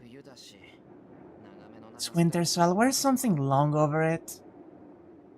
Tosaka has hers around the middle of her right hand. Or somewhere like that. They say the command spell is different for each master, but I don't think I'll ever see Tosaka's command spell. I need you to know, in Fate Extra, I don't know exactly what happens, but it feels like a bunch of students are dragged into the Holy Grail War, and all of them get like command spells. And there's one NPC that you talk to, and he's like, "Oh, hey, you got your command spell on your right hand? Oh, that's cool. Mine is a tramp stamp. I'm so embarrassed about it." Incredibly cursed. Yeah, and then there's also a girl that like talks about servants, and she's talking about how hers is like disobedient and like demeaning her, and she's like, "It's so cool." Like she's so into the dynamic. She's like, "Oh my god, he just fucking insults me. I fucking love it." I think about that one interview with Araki where the girl who's cosplaying as Jotaro is like, I have this fantasy where he spits on me and calls me a bitch, and Araki's just like, oh, okay. Oh, the command room tattoo. You have no idea of how much art of that there is. As there should be, but like, there is a lot. That was like the first thing I thought of. So like, I feel like there's a ton. I also know there is at least one instance. Yeah, there is one woman who summons the guy that stabbed Jesus Christ with the Lance of Longinus, and she gets 4 command spells, 1 in each of her limbs, like the fucking stigmata. That's so fucking funny. Sorry, not the stigmata part. The fact that that guy's a summonable servant. I'll never get over that. I don't think that'll ever get old. He's a lancer because he wields the Lance of Longinus. Yeah, of course he is. Can you give me like 2 seconds? I gotta grab my phone charger. I just did not do it. Take your time. Take your time. The Fate Stay Night jokes are very easy. Yeah? The soul of foot tattoo is worse. I think it's on the top. I think it's on the top of the foot. I don't think I've seen the art. I mean, the command seals are basically tattoos. They are engraved on the body. I guess in that way they're more like a brand, but since they literally disappear when you use them, they are not as a brand. It's weird magic stuff. They're magic tattoos. It doesn't matter. It works. I hope no one was counting. That was a lot more than 2. Don't worry. The command seal that's below your fingernail. I hate that. I hate that. I kind of regret coming back. That's awful. I don't want to think about that. And yet the cowards still won't release Summer Jesus someday. Who knows? Someday, who knows? I have like a really important question to throw out really fast. Yes, please. Are there any US president servants? Oh, that's such an interesting question. So, there are no US presidents because in the 5th singularity in Fate Grand Order, Thomas Edison is summoned to America, and he kinda is summoned basically by the blessing of every US president, and so Thomas Edison is kind of like all of the presidents into one? Like, Thomas Edison just essentially embodies the US presidency as a whole. I'm so curious how. I also need you to know that he is a lion man in a blue, red, and white superhero outfit. Yeah, he is. He's the American. He's the Pressy King. Absolutely awful. I'm glad I know that now, though. But yeah, that is how they included America and the idea of, the presidents without actually having any president. God bless this great nation and all the capitalists who built it. I need you to know that one of the first things that Thomas Edison does is essentially start putting people to work en masse under awful conditions to mass produce robots. So like, like the real Thomas Edison. So like, there's commentary there, Yeah, yeah. Bill Clinton is in Fate Zero, but not as a servant. Yeah, he's still alive then. Like, do we know for sure he's not a servant? I mean, there's the implication that Alexander the Great wants to fight that fucker. So, like, there's a possibility. There's some world in which not only Bill Clinton is summoned as a servant, but that Edison is also summoned and they just fistfight. I think I read a Tumblr post today that I think defines this series better than anything else I've seen until now. Basically, it was criticizing people who are obsessed with power levels. And a lot of people are like, if X and Y people fought, and like, so many people just go with who would win. But like, the Fate series is not about that. The Fate series continues that sentence with, would that be sick or what? But like, just so we're clear, the answer is Goku. Oh god. Goku dies so much though. Goku dies so many fucking times. But the show's still about him, ain't it?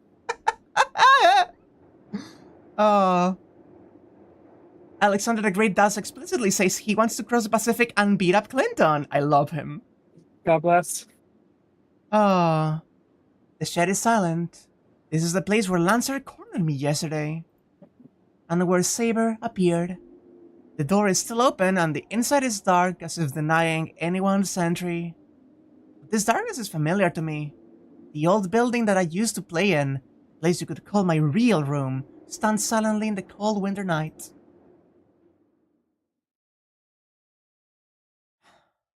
I enter. I close the door, shut out the outside air, and turn on the old stove. Yeah, I considered skipping it for just today, but I shouldn't. Father would get mad at me if I skipped it 2 days in a row. I sit in the middle. Honey, you are still wounded! You are going to do the whole thing about visualizing a hot rod sliding into your spine? In your state? He lost bits last time. He's used to it. It can't get any worse. I sit in the middle of the shed and take a deep breath. Training should be continued without rest. Magic is mental training for me, so I shouldn't neglect it for minor reasons. This is not a replacement. This is not a replacement for fucking therapy, my boy. I adjust my breathing and begin my training. Inside my head is the usual image. The image of the sword that appears in my empty head. I ignore it and clear my mind. Once I let magical energy flow through me, it's the usual practice of strengthening. Strengthening magic which I succeeded at for the first time in a few years after being attacked by Lancer.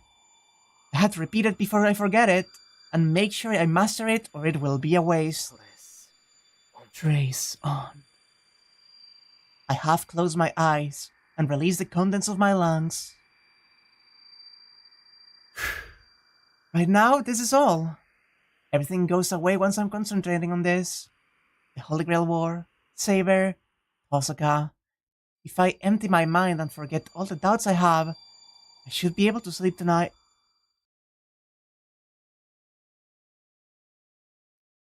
I think Shiro could benefit from, like, Hypno King. It always surprises me when you say things like that. I don't know why. I don't know why I don't expect it. I just think, or a lot of weed. Also a lot of weed. Either or. Okay, now I'm imagining Saber with the pot leaf, like, shades, like a big joint, like, cartoonishly, like, MLG stoner. I'm imagining her in the pose of Ralsei with the giant joint.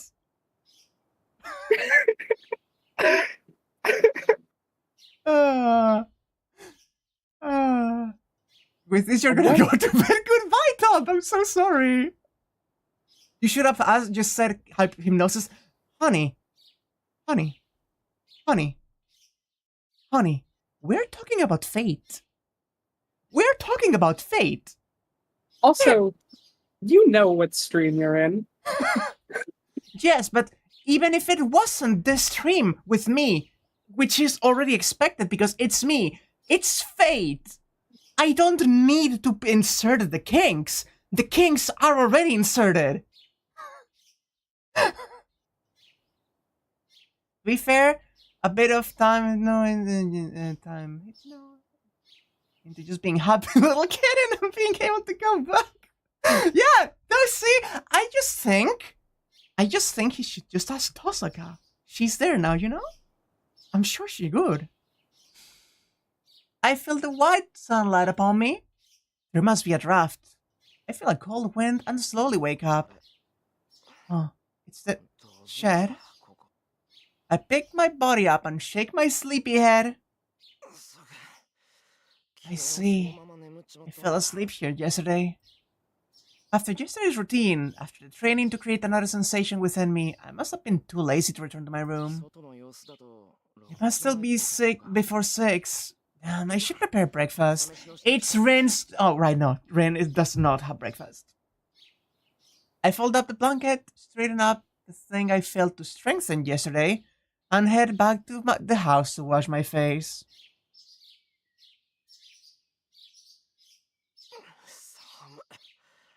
It's cold. When I leave the shed, it's really cold outside. Fuyuki City is warm during the winter, but the top of the mountain on this side has the chill of normal winter. There's some frost. I should do something about the lawn soon. The sound of breaking ice. There's frost on the ground, and footprints are formed as I walk. I like imagining the crunch of the ice. Oh, same here. So, I wash my face with freezing water and pull myself together. Alright. I'm wide awake now. Listen, all I'm saying is that this whole talk and Joan in chat is not dissuading me from the idea of, you know, trans girl Shiro. That is a thing we mentioned yesterday, and I'm already... Listen, I'm ready. I'm ready to go for it. I'm wide awake now. Now that I'm awake, all the things I don't want to think about, like the situation I'm in, come straight to mind. All the trauma comes back. I shouldn't be washing my face so calmly. It's 5 to 6. There are a ton of things I have to do, but I should return to my room and check on Saber first. Yeah, I guess I left my room without saying anything, so I should explain things to her. I'll be troubled if Saber misunderstands things. It's my daily routine to go out to the shed at night, so she should understand if I explain. After explaining things to Saber, I should make breakfast. It seems Tosaka won't be eating, so I should just add Saber's share. Oh, in that case I should go and buy more ingredients for the additional people. I should know before I forget. Oh, I'm sure I'm forgetting something. If we're going that road, you're actually partial to trans mass Shiro, but that's just brainworms. I do like that reading, actually. I'm gonna actually second that one myself. That's the energy I've been getting already. Ooh. But, like, that's what I'm feeling. That's a headcanon for me now. I'm accepting it. Good. What could it be? It feels like I'm forgetting something really important. Oh, it's 6! I have to hurry or I won't make it. Well, if I can remember, it can't be anything important.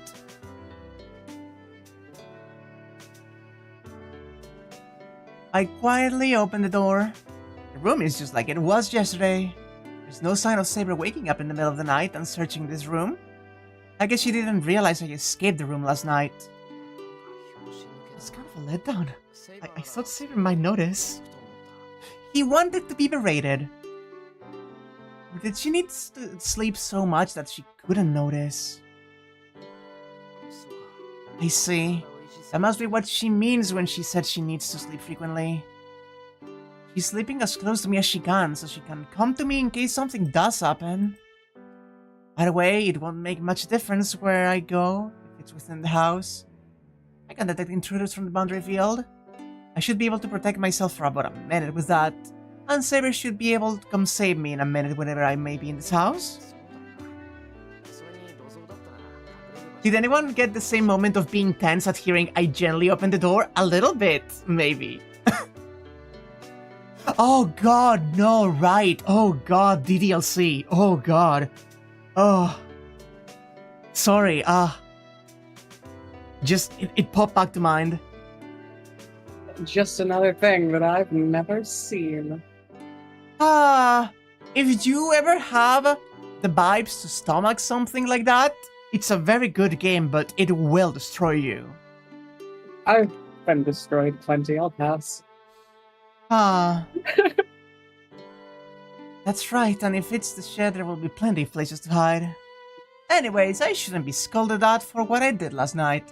I was considering explaining this to Saber, but it seems there's no need for that, and I don't think I should wake her up either if she's asleep. Saber, I'm going to prepare breakfast. I'll prepare some for you, but you don't have to get up if you're tired. I'll come get you later, so rest until then. What a nice boy. What a nice lad. I call out to her and quietly leave the room. There's no one in the living room. I open the refrigerator and consider what I should make for breakfast. And then... Morning. You're up pretty early.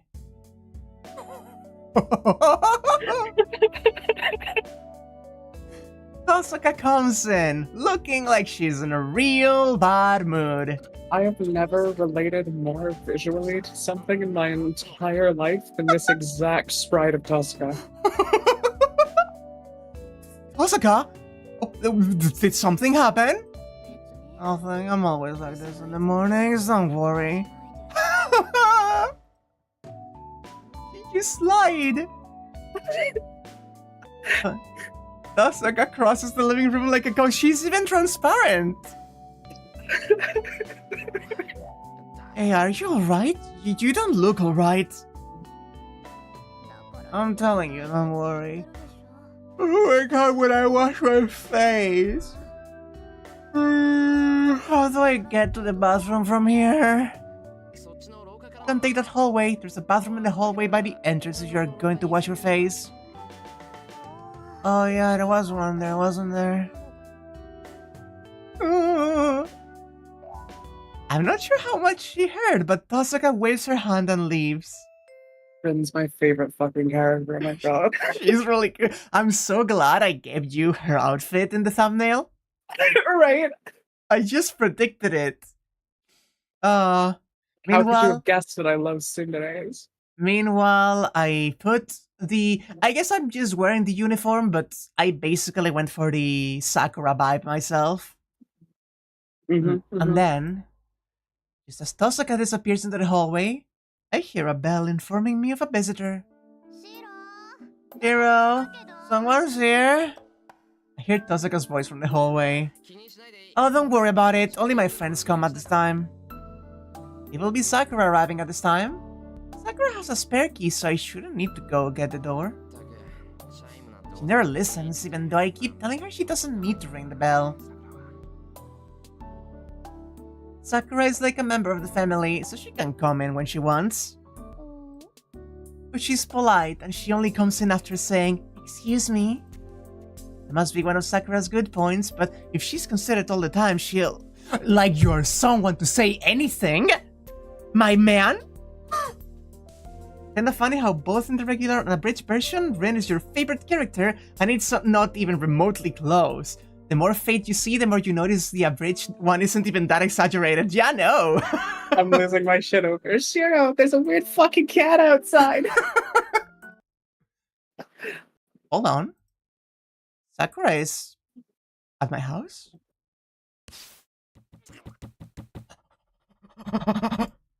I ran through the hallway, scolding myself for my stupidity comes later. I had to get to the entrance and make her go home before she sees Tosaka. I reached the entrance out of breath, but it's too late. There.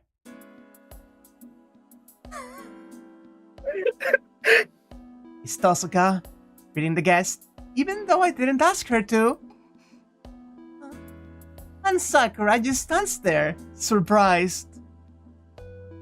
Sakura is at the door, and Tosaka is in the hallway.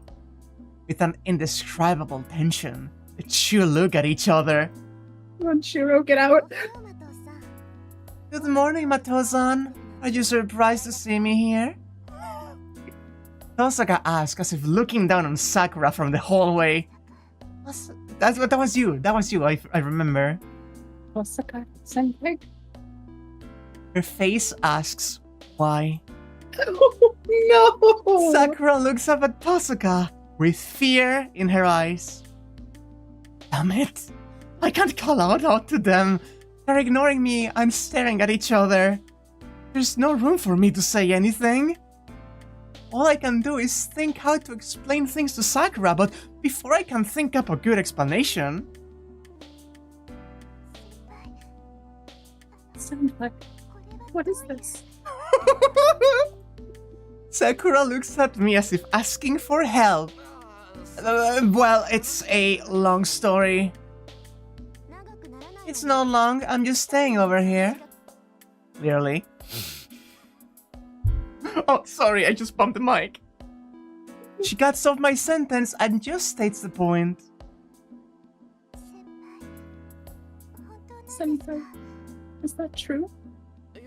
The short answer is yes, there are circumstances, so I have her staying here now. Sorry, I forgot to tell you and surprise you. Just wait until she sees Saber.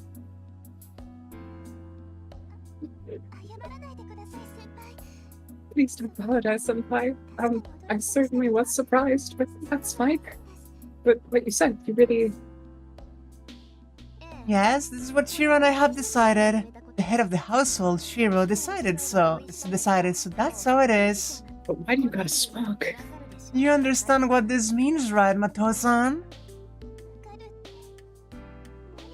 Understand what? It seems you have been taking care of Shiro up to now, but this means he doesn't need that anymore. It will be a bother if you come here, and it's for your sake not to come here. No! Oh no! Sakura looks down at full silence. Oh, this precious little creature. After a brief moment of silence, suddenly... I don't understand. Huh? I said I have no idea what Tosaka-senpai is talking about. Hey, Sakura! Excuse me, senpai. I'll be using the kitchen. Sakura enters the house with a bow and goes into the living room, ignoring Tosaka.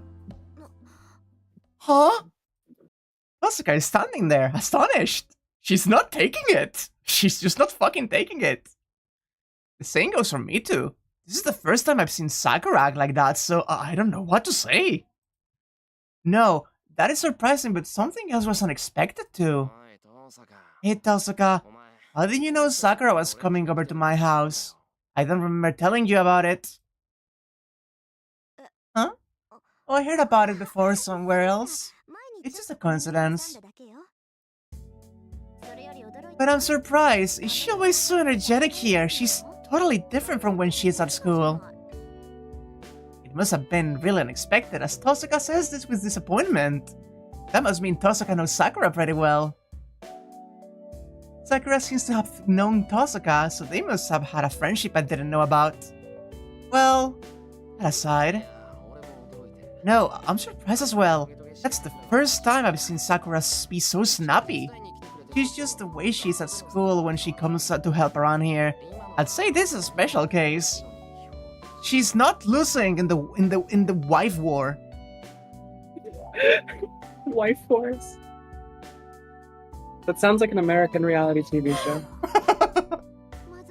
I see. This is bad. I never knew Sakura was so stubborn. I should have let you explain things. He's right. I would have been able to explain things better than the merciless Tosaka. What's done is done, but what's bad about it? Of course it's bad. This place might turn into a battlefield. I warned Sakura so we can keep unrelated people away from here, but it seems it will be harder to get her out now. He was trying to help. Thanks, Ren. You were warning her? I thought you were tormenting her. Hey, did you say something? Just the honest opinion. Anyways, about Sakura, what should we do? I don't think she'll go home now. Well, we'll just have to do something. So, does Sakura only come in the mornings? Or are you using her during the evenings too? Why are you fucking framing like... Extremely cursed. Don't worry to be misinterpreted. She always comes in the mornings, but not so much for dinner. I see, then it could be every day from now on. Huh? Every day? What is? Tosaka sighs at my response. After that, Tosaka remains in the living room, and Sakura begins to prepare breakfast in the kitchen. I feel uneasy about leaving Sakura and Tosaka together in the living room, but I'm not stupid enough to forget about Saber. It seems Sakura is angry about Tosaka being here, so things will only get worse if Saber comes out now. Because of that, I decided to explain the situation to Saber. So, that's the situation. Sakura, the person here right now is called Sakura. She's not a magus and she's just a normal girl, so we can have her involved in the Holy Grail War. If I can help it, I want her to stay away from this place without learning anything. No. I didn't come here to consult her on how to get Sakura away from here. Well, Sakura is acting strangely this morning. Tosaka is the reason, but I don't want to shock her even more. Well, Sakura is already surprised that a stranger's here. I think it will get worse if you come out, so... Wait, I'm not insulting you, am I, Saber? No, I understand what you're saying. So I should remain here, yes? Just Shiro trying to juggle the girlfriends. Yes, that would really help. I'll come back as soon as I see Sakura out, so let's have breakfast then. Saber nods silently. Wow, thank God Saber is so understanding. Alright. I'm worried about the living room too, so I should hurry back there. That's you. Shiro. What is it, Saber? You do not need to explain such things to me, but you should calm down a bit. Your actions are a bit strange. Huh? Am I panicking? Yes. If you were to return to the living room, you should calm down beforehand. Saber advises me in her usual tone. So, the everyday breakfast begins as if nothing has happened. Senpai. How about you, Tosaka-senpai? Sakura is sending out the rice balls, just like her usual self. Bless you, Saber. ¿Quieres? I love your Spanish, actually. Me? Yeah. Thanks, I learned it from a bunch of Guatemalans in a kitchen. Good. I don't I don't know what happened while I was gone, but the tension between the two has disappeared. Well, at least on the surface. Okay, I'll have some. After pondering for a moment, she takes the bowl from Sakura. Sakura smiles and starts to set up the miso soup and other things like the fried eggs.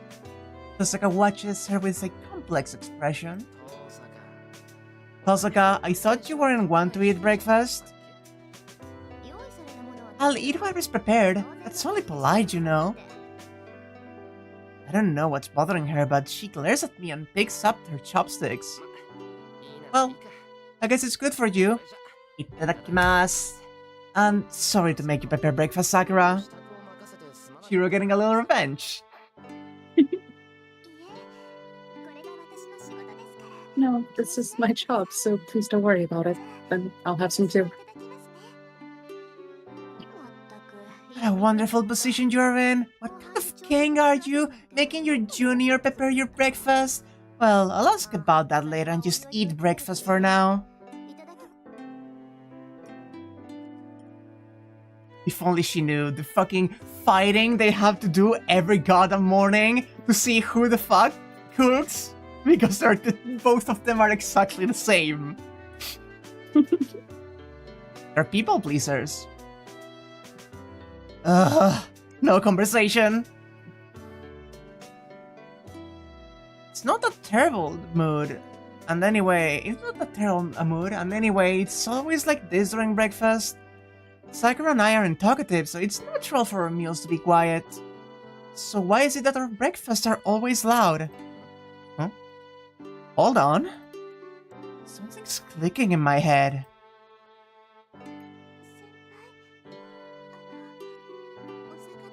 Senpai, was the fish seasoned too strongly? No, it's fine, but I feel I'm forgetting something. Where is Fujimura? What is it? I tried to conclude that if I can't remember it, it can't be important, but I feel like that would be a terrible mistake. I feel uneasy, as if I am ignoring a disease that could kill me if left untreated. Oh well, it probably isn't important. I forcefully make myself understand. And then... Morning! Man, I slept in! Fujine enters with loud footsteps. I see. It's not that I couldn't remember. I just wanted to postpone the problem by forgetting about it. Shiro, food.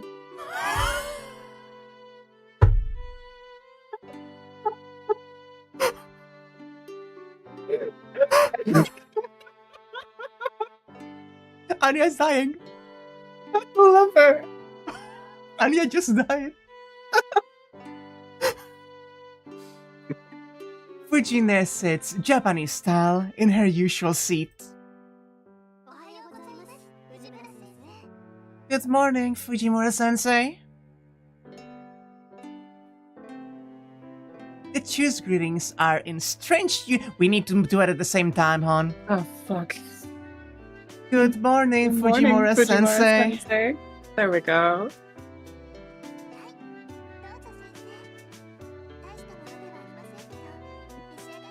Here you go, Sensei. It's not much, but please have some.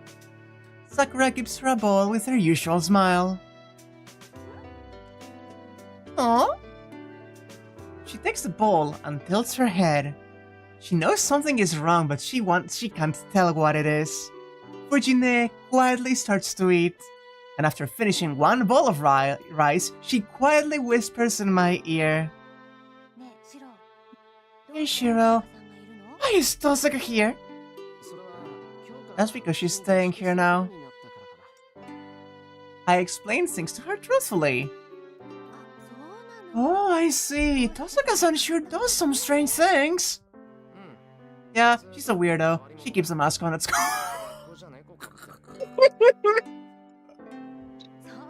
I see, so she's staying here, huh? She understands and takes a sip of her miso soup.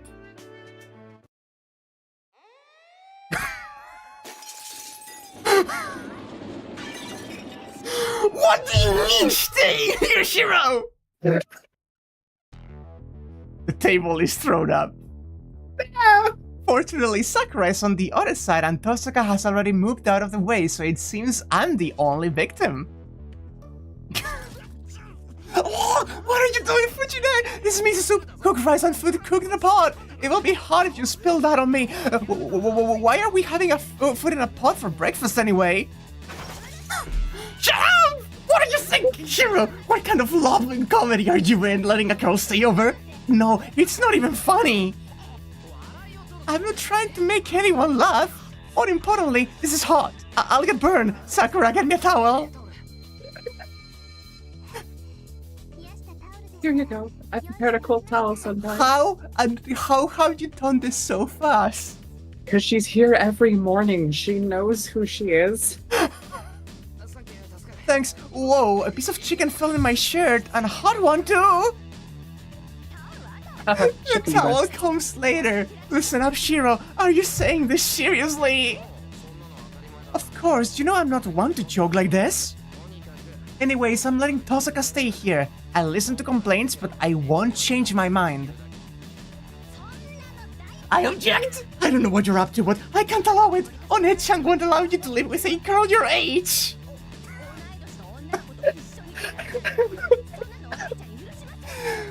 A reminder? She's Shiro's teacher! I know. I just think I feel the need to point out. Fujine roars. Well, I guess that.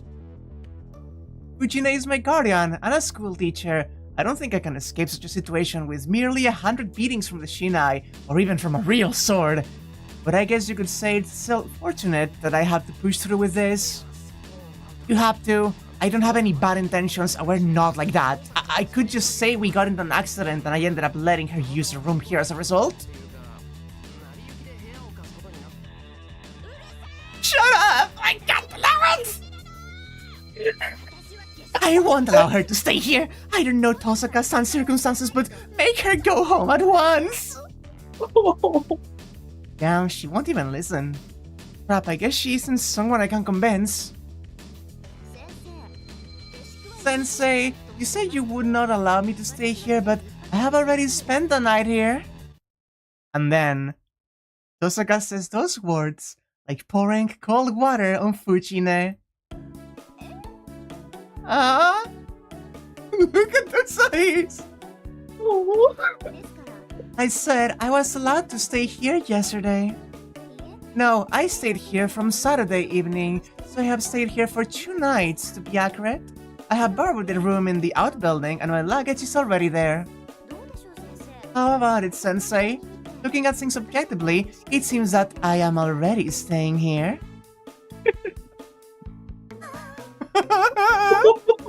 Look at her little egg pose. Oh, she's so cute. Oh, Fujine's face goes pale. This woman is so fucking autistic. Her. Shiro, what have you done? Did you know what would happen if Kiritsugu-san found out about this? I bet he'd be happy. She'd say something about a man's resourcefulness or whatnot. I feel the same way. Kiritsugu-san was really indulgent with girls. I see. So you inherited that, you idiot! Fujine grabs my collar and shakes me around. Well, the inheritance aside, it was Father's belief that girls should be protected. I don't go around telling people that like Father did, but I do believe he was right. But, do you need help? I think a man would have to be taught to recognize a cold-hearted person as a girl. Jesus fucking Christ! Shut up! It's like Shiro just has the most like horribly sexist moments in the middle of being the kindest, most polite person that there's ever been. Yeah? Oh, he has a lot of toxic masculinity ingrained, which definitely plays into the idea of transmas Shiro that we saw growing up, looking up to the ideals of this man that he saw as everything he wanted to embody. and coming to embody even the toxic traits, you know? Just like me, for real. Hug. Please, I can't do anything about the situation. I have high expectations of your political skills. I say while being shaken. Sorry. Please, I can't do anything about the situation. I have high expectations of your political skills. Oh, my neck. Actually shouldn't have done that. I don't think you should have. Okay, then I'll settle this immediately. Fujimura-sensei, only screams will come out of Emiya-kun even if you shake him, so please stop. Well, breakfast might come out too.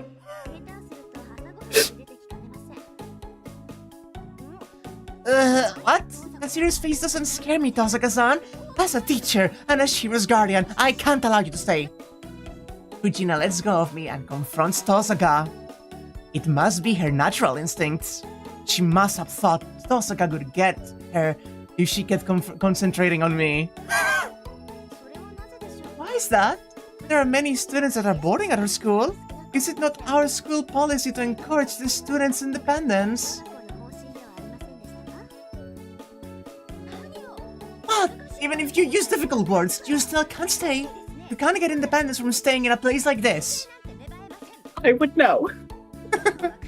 This place is a dream house. It prepares meals for you, prepares baths for you, and it's always clean without you doing anything. You will be corrupted if you stay in a place like this.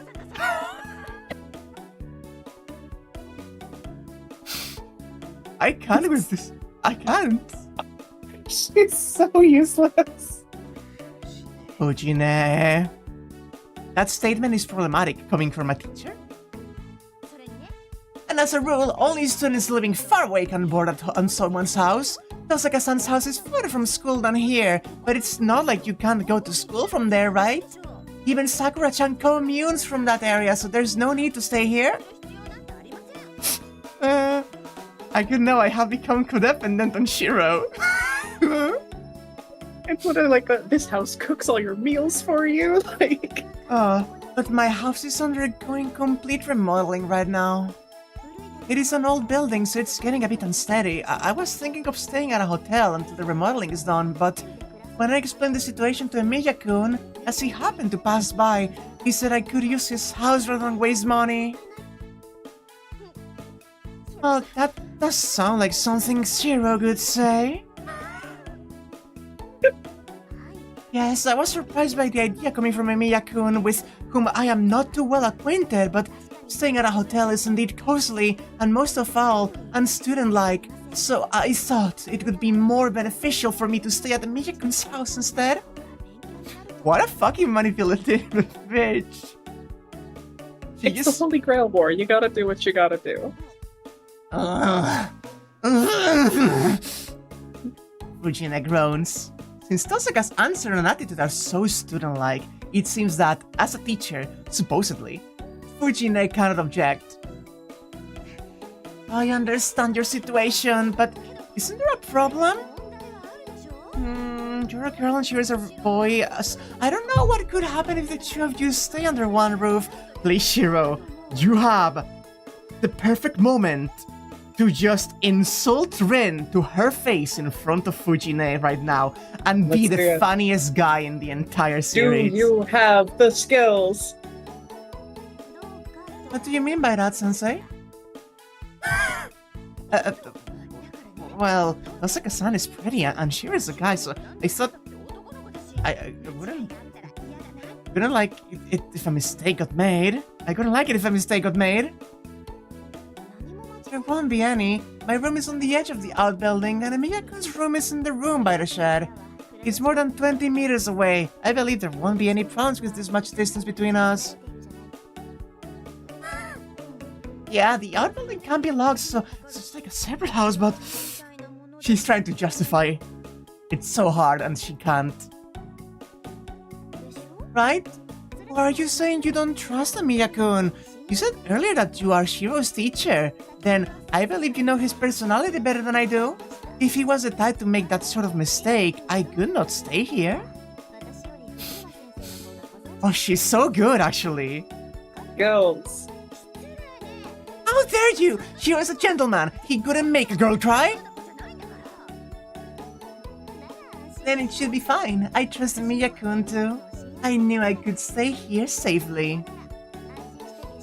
And just like that, she has completely gotten everything in her favor.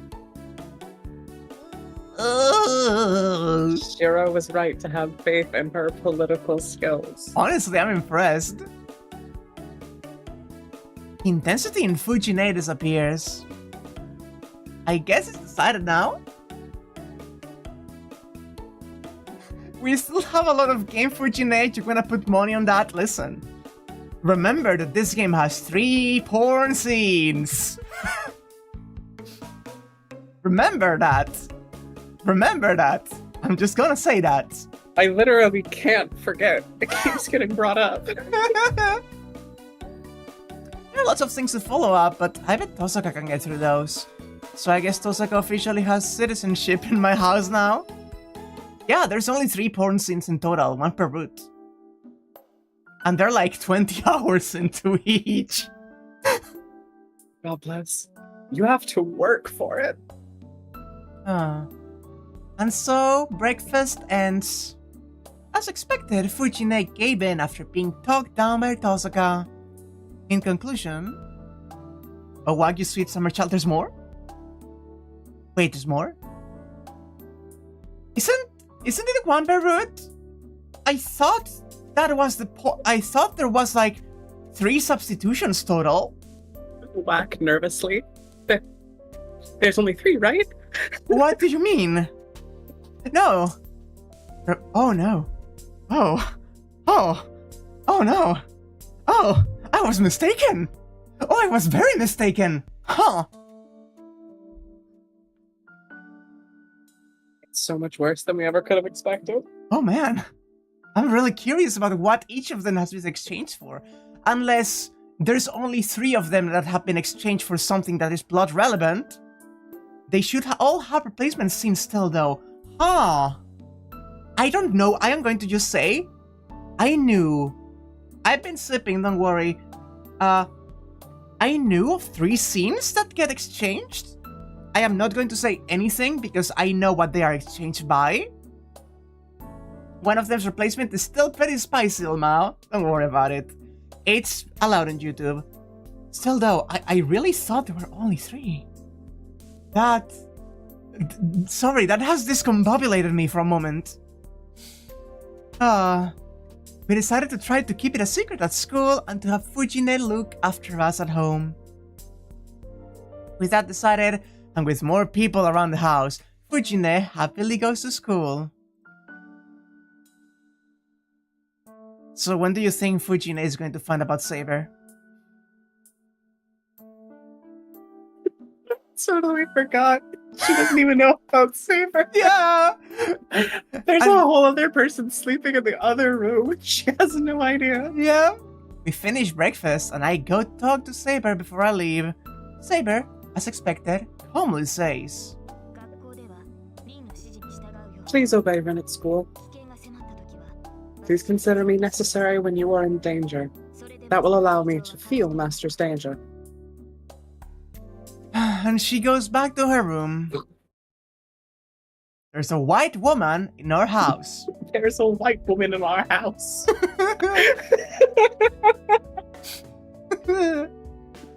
And it's time to go to school. I swear to God, I couldn't be surprised if Fujine just like goes to the dojo and starts just sniffing like a fucking bloodhound and being like, "This smells like a girl I don't know." Like she would. Let's go then. I'm not used to this area, so show me the shortest way to school. I fucking love her uniform and like the red coat over like the vest. It's such a look. Beside me is Tosaka Ren in her school uniform. The feeling is fading, but having Tosaka in her uniform makes me tense. I can stay calm going to school with the prettiest girl in school, and on top of that,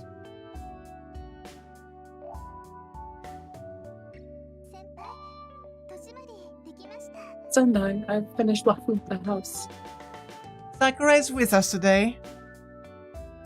As a member of the archery club, Sakura usually goes to school with Fujine, but she stayed in the living room today and was waiting for me to clean up after breakfast and go to school.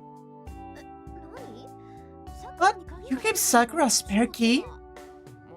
Yeah, she won't do anything bad and she's been helping me out for a long time too. Yeah, I put it like that. I can't really give you a key. You won't mind, right?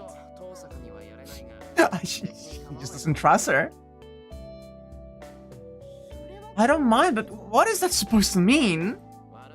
Because you could do something bad, and I bet you won't have any problems without the key. I'm not crazy enough to do anything unnecessary. Oh, I see. Yes, as you say, I have no need for such a thing. I can just break and enter. Tosaka looks away. Maybe I'm just getting used to it, but I'm starting to think this gesture of Tosaka's is interesting too. He's starting to like the tsundere. Uh-oh. Huh? What, Sakura? If you're done locking up the house, let's go. Tosaka's with us today, so I want to leave early. Yes, you're right. If you say so, I will. Sakura says so in a dispirited voice and follows after us. Jeez, Sakura has looked somewhat cheerless ever since Fujine lost to Tosaka this morning. Fujine assented, but Sakura must not have.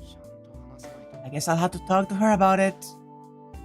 That's right, I'll need to find an opportunity as quickly as I can and make Tosaka and Sakura be friends.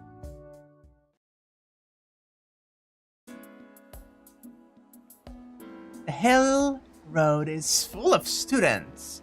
It's past 7:30 in the morning. This is the time most students go to school. So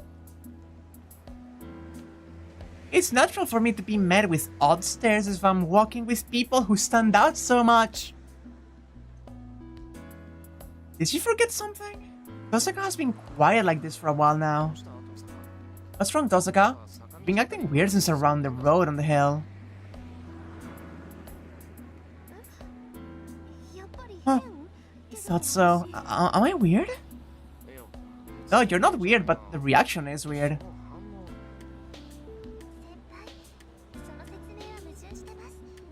Senpai, that explanation is contradictory. I don't think Tosaka-senpai is asking about that. Huh? What does Tosaka want to ask about? Everyone is staring at Tosaka-senpai, so she thinks there might be something wrong with her. Is that right? That's right, but am I acting weird to your eyes as well? That's strange. I was tired, but I did my hair and there shouldn't be any wrinkles on my uniform. I slept in a new place, so do I have dark circles around my eyes? What are you yelling at me for? It's not my fault if you can sleep in an unfamiliar place, and even if you do get dark circles, they're nothing much. Don't worry about it. How dare you! Girls care about their looks from the moment they're born! Yes, I've always tried hard to look perfect, at least on the outside, but I guess that came to an end today. What are you yelling at me for? I don't know why you're weird, but it's definitely not my fault. Take it out on something else. Sakura's right there. You're mistaken, Tosaka-senpai. You're beautiful today as always. Everyone is staring at you because you're with us today. You've never come to school with anyone else before. Huh. So I'm getting this treatment because of something so small? I should be more careful. I thought I had this cool thing mastered since I've been here for 10 years now, but there are still some mysteries to it. God, Arena's so autistic. I love her so much. She really is. She's really is. Great. I fucking love her. Oh my god. That's like a ponder, seriously. What kind of a person are you? Just you ignore praise like you're beautiful as always. Yeah? Yeah, she just fucking took that one at face value and accepted it, huh? Right? Like, yes, of course I am. I don't get you. Of course there will be commotion if you go to school with someone. All the more if it's a male student.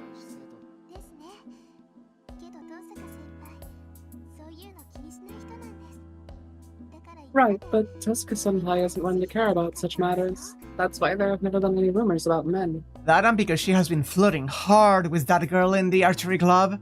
Because everyone knows she's gay. They're like, is she gay? Why is she going along with Shiro? With that guy? But wasn't she like, you know, liberist? You know. I see. That's good. That means there's only one victim who got deceived by her looks and got devastated.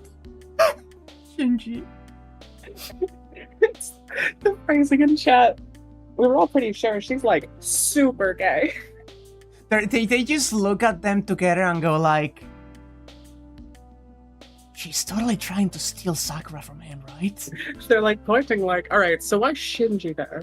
That's the element I don't get.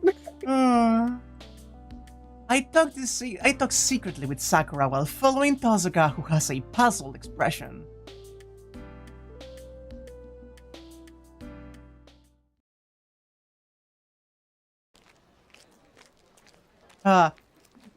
Rin is just like, I need to be more careful. I must get a good grade at being normal at school, which is something completely normal to want and possible to achieve. We go through the gate, still with people staring at us. We will be going our separate ways once we enter the building, so I only need to endure the stairs for a bit longer. A troublesome guy even shows up in the morning. Oh god, I know who this is. Tosaka murmurs. Before her is a familiar face coming through the students. Ah, fuck. Did you want to voice him or should I? Oh, I'm pretty sure it was me before. Go ahead. Sakura. Me-san. Sakura trembles a little. Shinji must not see us as he goes straight to Sakura. Why didn't you come to the dojo? What are you doing, skipping it without my consent? Oh, what a douchebag. Oh my god. Shinji raises his hand.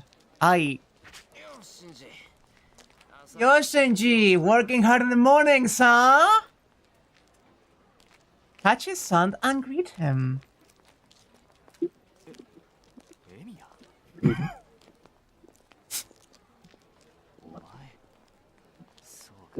I see. You went to Amiya's house again, Sakura?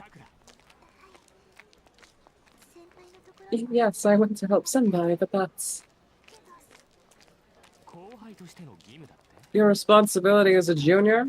You're so unrefined. You shouldn't care about a guy who hurt himself. Don't worry and just do as I say. I hate him so much. Shinji lowers his hand. I have no reason to hold his hand if he's not going to hit Sakura, so I let go. I could just keep holding it though.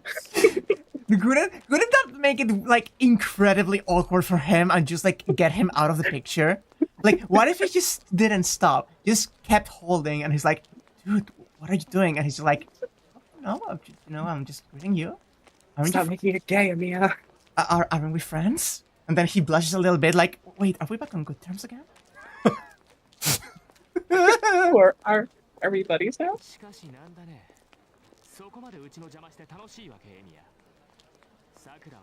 What about you, Amiya? Is it so much fun to trouble us? Sakura's a member of the archery club. So could you stop forcing her to do things that'll make her skip practice? Shiro isn't aware enough of his own homosexuality to weaponize it. Oh, you're so right, though. That's when he will truly unlock his power as a magus. Yeah.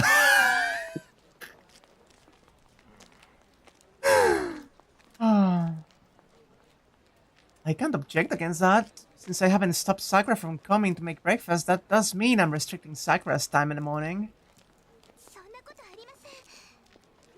That's not true. I'm going Senpai by choice. Aren't you going a bit far, Anii-san? Too far? That's you, Sakura. So what if Amiya doesn't have parents? He says he's fine alone, so you can leave him alone. Someone like Amiya would feel more comfortable that way. This is like the worst guy. Yeah. Anii-san, it's terrible. Fine. I'm going to Amiya's house from now on. You didn't come to the club when I told you to. You were prepared for this kind of punishment, right? I am just waiting for Rin to fucking punch this guy in the face, you know? Right? You know shit's unreasonable when even Sakura speaks up. Sakura gasps and freezes. Shinji tries to grab Sakura forcefully. Good morning, Mato-kun. Sorry for eavesdropping, but that was a pretty interesting conversation right there. The fucking instant transmission sound.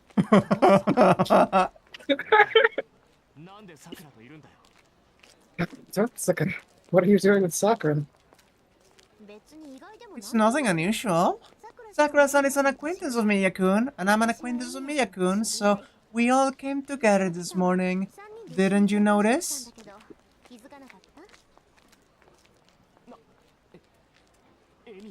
An acquaintance of Amiya?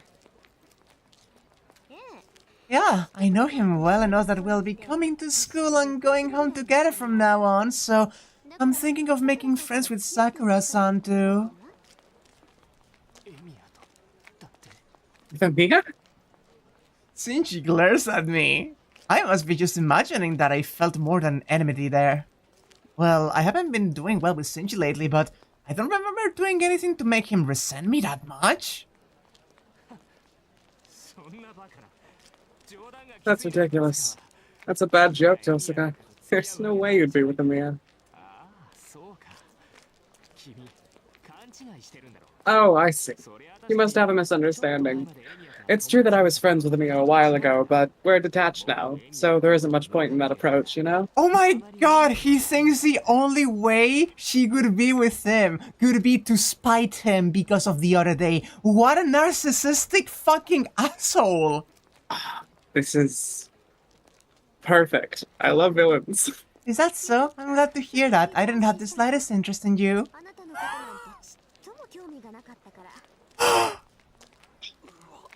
Wow! I pity Shinji. If that was me, it could be traumatic enough that I couldn't recover for a while.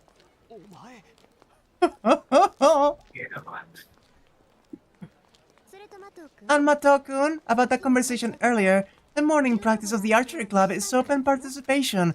I've never heard that you need permission to be absent. I'm sure Fujimura-sensei and Ayako don't know of such a rule either.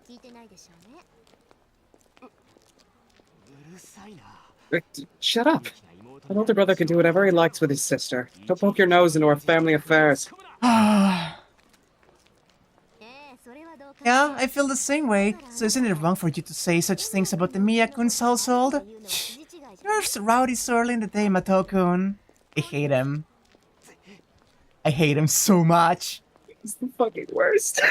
Shinji takes a step back and glares at me and Sakura. Alright, I forgive you for this morning. But it won't happen again, Sakura. If something happens again, I'll make sure you understand your position. Ugh, the worst. Oh my god. Right? I hate this guy. Right? Saying what he wants, Shinji runs away to the school building. He runs. Yeah, he definitely ran away after losing to Tosaka. He just restates like, no, he ran. It's not an expression. He is booking it. This man is just going, Let's get out of here.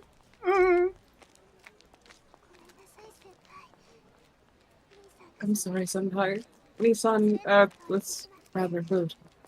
You return from getting a treat in time to enjoy a treat of a stream. Oh, Jade, we're just finishing here. I was planning on stopping after we get to school proper and the day starts. You must be apologizing to Tosaka as well. No, it was good exercise. My mind went up a gear, so I'm finally up to par now. I love arguments. Oh god. I love her. Holy shit. I see so much of myself in high school in Ren. I hate it. I should be the one apologizing. I think I did a bit too much.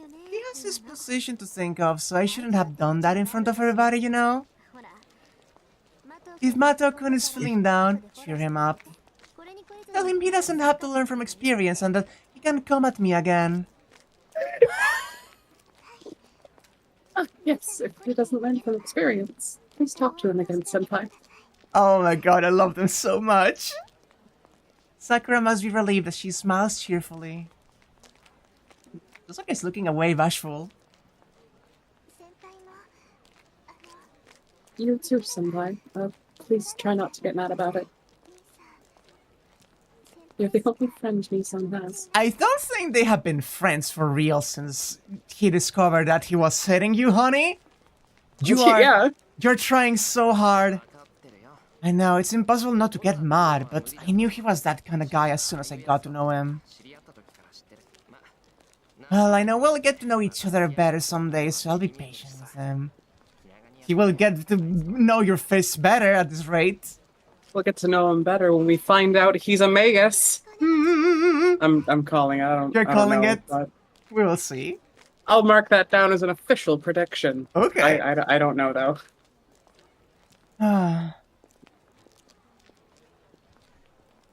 Please give me your best regards, Senpai. Sakura bows. Yeah.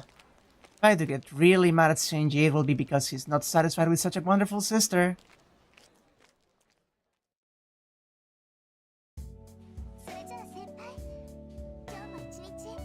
Then, Senpai, let's do our best today. Sakura goes to the first year hallway. We walk up to the stairs and enter the second year hallway and... Oh.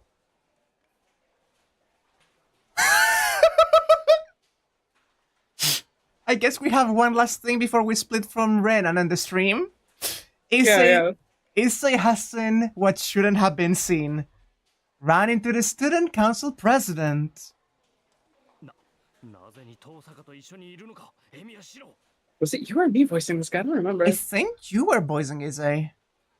Why are you with Tosaka and Miyashiro? I see. You're full of enmity too, for a different reason. Good morning, Ryuda-kun. What kind of a greeting is "whoa" supposed to be? I had a bad feeling when I woke up, but I never thought things would go in such an unpropitious Unpropitious. direction. Come here, Amiya. You'll be poisoned if you stay so close to Tosaka. He can't believe Shiro cheated on him. I know. Issei forcefully pulls on my hand. After looking sullenly at us, Tosaka heads to Class 2A as if nothing happened. Go ahead. No one's gonna stop you. Tosaka sullenly passes by us, and then... Shiro, rooftop, during lunch. She mutters that so Issei would not be able to hear it. Over the sound of his pounding heartbeat. I am going to stop it here and we will see the rooftop shenanigans later. Oh, I can't wait. Oh man, this has been a really slice of lifey chapter. It has, and I'm living for it. I'm having so much fun. Yeah. Oh, this has been cool. The writing is so good. I love just watching these characters interact. Right? Oh. And Ren is such a fucking delight. Yeah? God, I really love every character so far, honestly. Mm-hmm. Oh. He says such a hater. Hate dancing all night. I am so happy with these streams, honestly. It's generally really cool to see the starts of the series I've been so into for a long while now. And for me, it's exciting for this to be the way I'm getting into it. Yay! You get to see what the mushroom is cooking. Yeah. I know we agreed, or not agreed, but mentioned that I was doing, fuck me, what was I saying? I was gonna start Fake Out, but I decided I'm gonna postpone that at least until I know Saber's identity, just because I don't want it spoiled. Fair enough. Just because, like, I don't know, I'm having fun. That's fair. If you are having fun to the point where you're satisfied like this and you feel like you want to postpone it, by all means, It Yeah, will. it's to the point where it's like it feels like it has nothing to do with the stream or like integrity or anything. Like, Hmm. fuck, I'm so engaged. I don't want it You're. spoiled. I'm I having a blast. I will say in that case there is something way more important that Grand Order could showcase, possibly. Aside, that is not Saber's identity. And if you are waiting for that because you're engaged like that, you may want to hold off longer.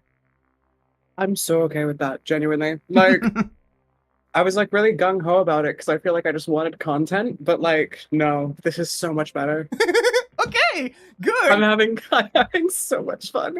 Thank you like so much for inviting me to come do this with you. I have genuinely been having such a blast every stream, and I've been like really giddily excited for the next one. I saw you. Listen, when I was talking to you with hyperfixation ramblings about Fate Grand Order stories and sharing cool servant designs and cool things that I thought you could like, I saw the response. I saw the way you were like really engaged and invested in what I was saying, and I was like, she really could love getting into it, and I have heard that going into the VN is the best way if you have the patience for it, and since I'm doing it, it only made sense, right? And it's exciting because like this is my first proper visual novel too. Ooh. So like it's like I've had some experience with visual novels. I've like seen pieces, watched playthroughs, but I've never gone through one myself. And it's been so inspiring. I'm considering making them myself now. Like, I'm having so much fun with this series. I am genuinely so in love with just the vibes. Like that's the thing, right? Like, the vibes have been so good. The vibes have been so good. It's been fantastic. I've been just stimming. Like, right now, you don't see it, you don't hear it, my legs under the desk are just wiggling. I'm stimmy. Me too, oh my god! Like, genuinely, like, in no small part, I'm sure, just because I'm spending time with you, because you are a delight. But also, just, this has been an absolute blast, and I'm thrilled we're on this journey together. I saw in chat earlier, like, oh, that might take you, like, a year or more, and I'm like, fuck yeah, let's do it! I am so glad. And remember this, Anya. This doesn't have to stop. This doesn't have to stop. This doesn't have to stop. We can finish Fate Stay Night, and then there's Tsukihime, and then there's Mahoyo. There's so much stuff. I could look for a translation of Hollow Ataraxia. I don't even know what that is. That is a direct sequel to Stay Night. Oh fuck. Which I don't even know if it has a translation. Now that I think about it, all I know about Fate Hollow Ataraxia is the Milk Mage. What? The Milk Mage. Sorry, one more time? Milk Mage. What the fuck are you saying? Milk Mage. Okay, I think I'm understanding the words and I'm just more confused. The Mage of Milk. The dairy, the Magecraft, you know? No, I don't. What the fuck are you talking about? Don't worry about it. Don't worry about it. I don't know either. I just know Milk Mage. That's all I know. That is literally all I know. I mean, I know a few characters that appear in it, which I'm not going to tell you, but like, Milk Mage. God, right? See, Faye understands. It does, and a voice patch now too. Ooh. So you're saying it does exist. Good. Been super fun seeing you discover and getting into this, right? It's joyful seeing Anya connecting the dots and realizing and having fun.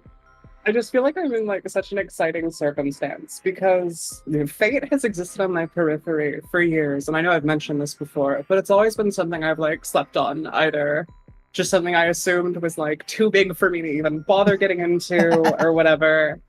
But then now that I'm actually exposing myself to it, I'm like, this has every one of my favorite tropes, and we are in the first part of the visual novel. Yeah. Like, I have already been like treated. I've been spoiled already for my narrative delights, and now it just keeps going. It just keeps going, and it keeps getting more and more and more. And because you have, and as you mentioned, because you have daunted to go into it despite it feeling so big, now you have the potential of after this or during this or whenever, there's other peripheral things that you could check at some point and enjoy.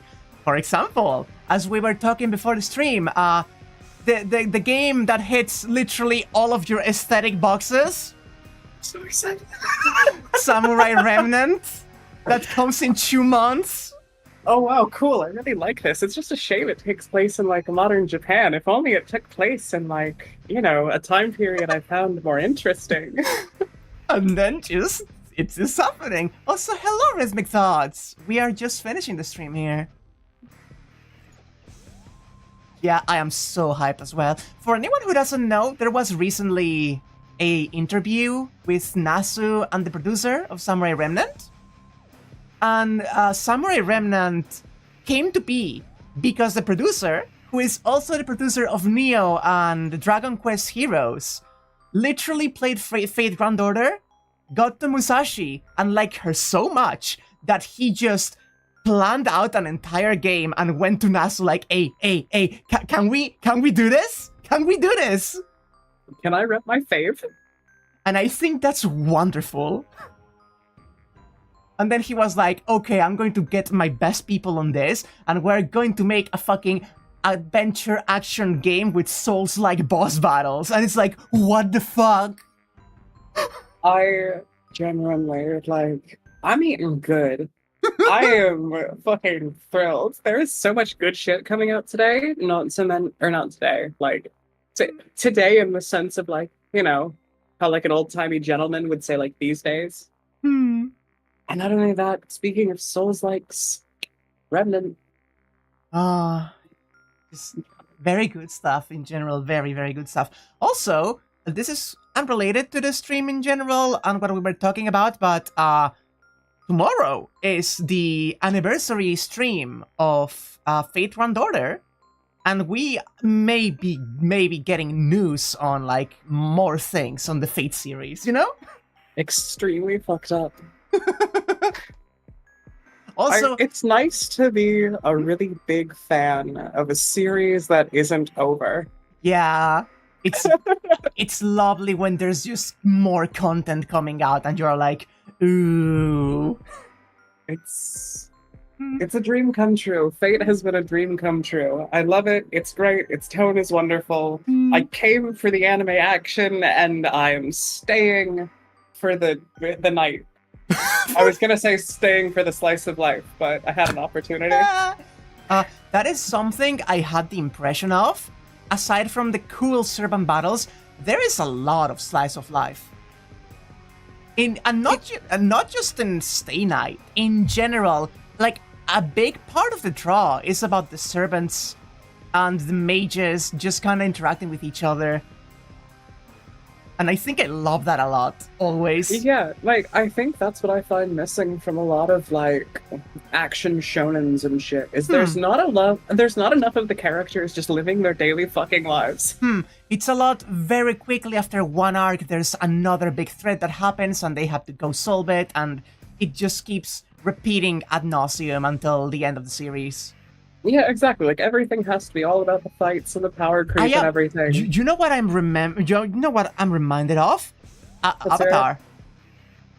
Yeah. Like, Avatar had the plot episodes of figuring out how they're going to be dealing with the whole Fire Nation, but then you also had a lot of very character-driven episodes, and the gang just fucks around and finds out episodes. The one I'm thinking of is, I think it's when, I don't remember what nation they're in, but it's when they're, like, you know, staying and they get into a fight because they keep splitting off, and Katara's like, oh, you're not being careful enough, and Toph goes and, like, gambles with that dude on the street.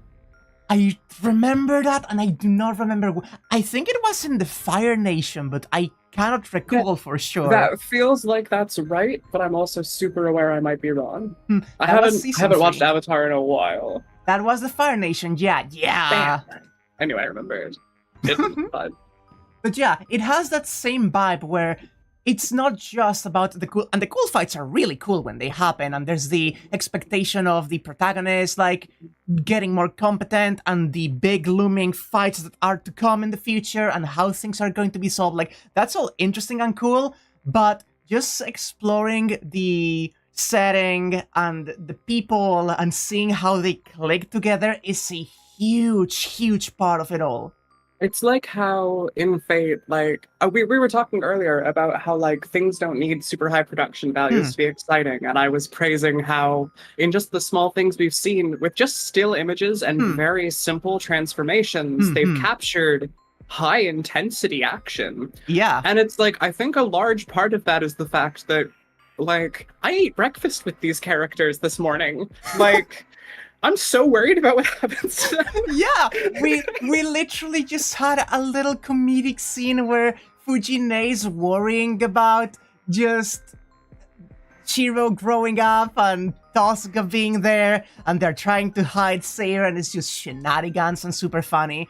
And then we have the interaction with Shinji in class, where we see just the state of things with him and Sakura, and Rin is trying to help her out, and we are invested in this troop that is going on, you know? I really don't think I've ever seen a presentation style that so perfectly makes me like engage with a character's headspace without feeling like everything is dour action being tough, you know? I think the great thing about fun TTRPG sessions too, that's the same type of shit. Yeah! That is the exact vibe. That is the exact vibe. Actually, wait. Am I wrong? But I may be wrong, but I think... Wasn't, like, Apocrypha or one of the other Fate things, like, literally a direct adaptation of Nasu and Takeuchi, like, having a D&D campaign of something? Like, I believe I heard that one of the entries into Fate was literally just them fucking around with a TTRPG, and they just kinda translated it later. I 100% believe that a ton of popular franchises we have started as, like, tabletop campaigns between friends. Like, a ton of modern properties must have started that way, because every creative person I know does tabletops.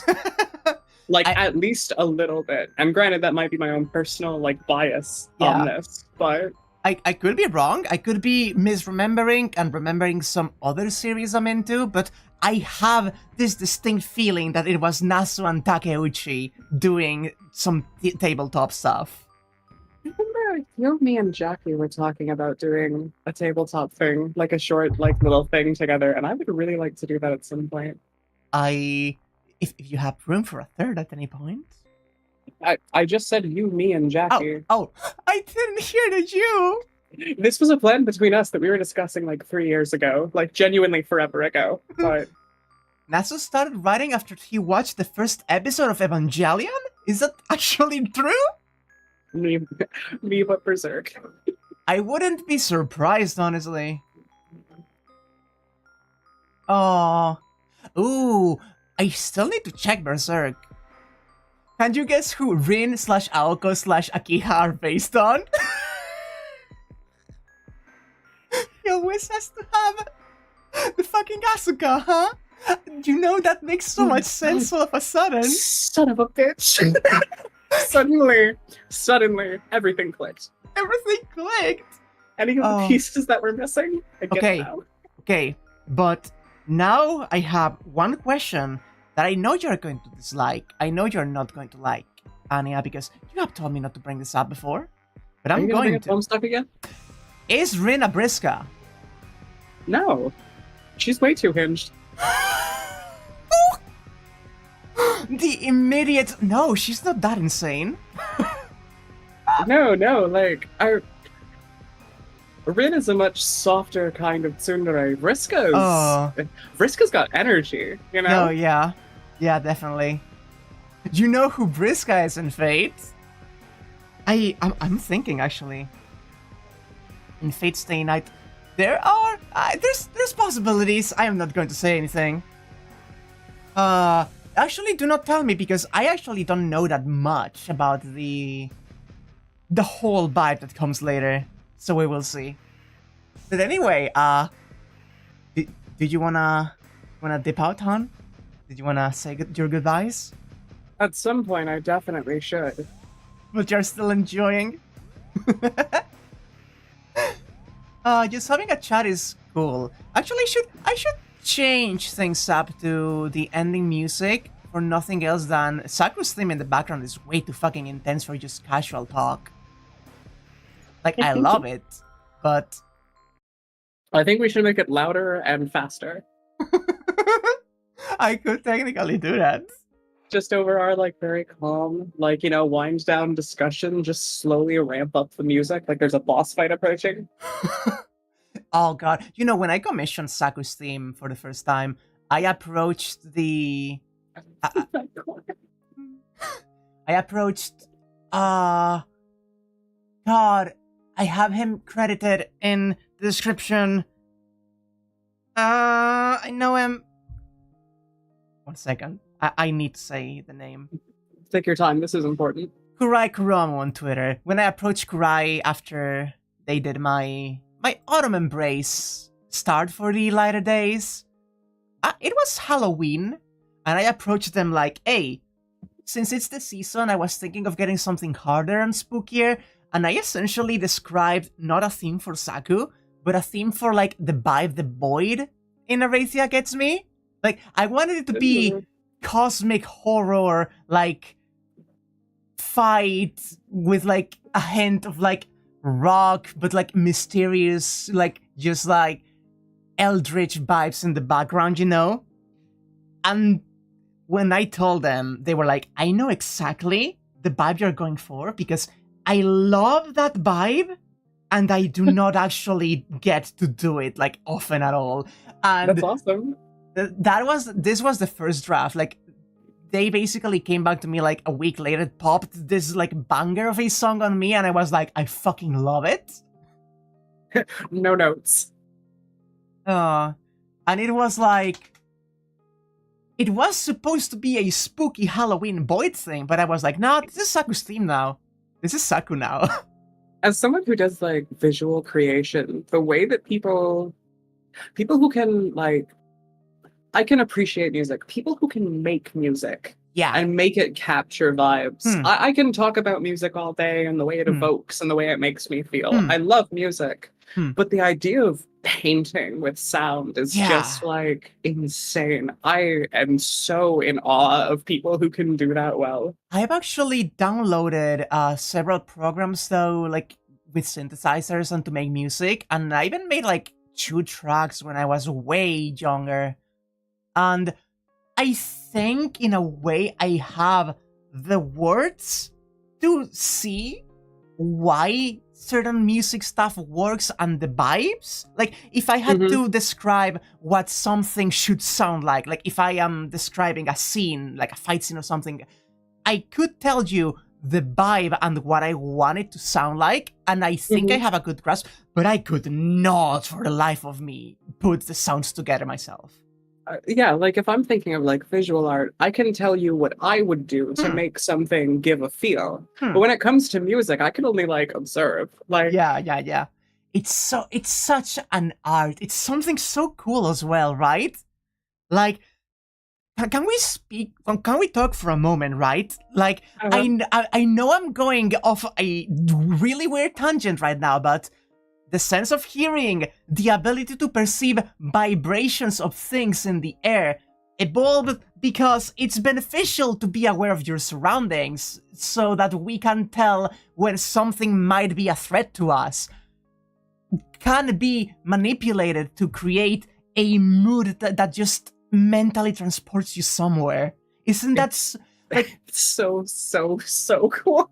Like, you are shaping the waves that shake through matter itself to make something that evokes a feeling. That's a theory. That's magic. That's ethereal.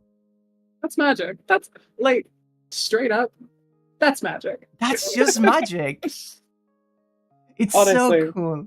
I'm really glad you and I both like share that appreciation. I enjoy when we just sit down and take a tangent and just like, can we just talk about how amazing it is that like things exist? Isn't that great?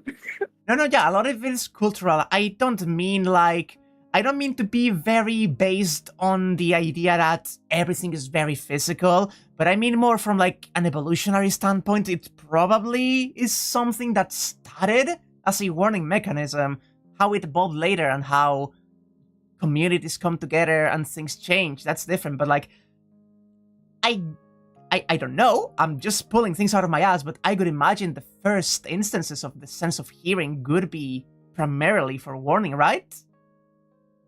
I mean, like, from an evolutionary perspective, probably. It's just cool. There's no type of experience that humans will not use to make art, right? I was just about to highlight that exact message. That is like, that's like my favorite thing ever. It's fantastic. And it gets even more exciting when we start mixing mediums. And listen, the world is fucked. There is so much that is wrong nowadays.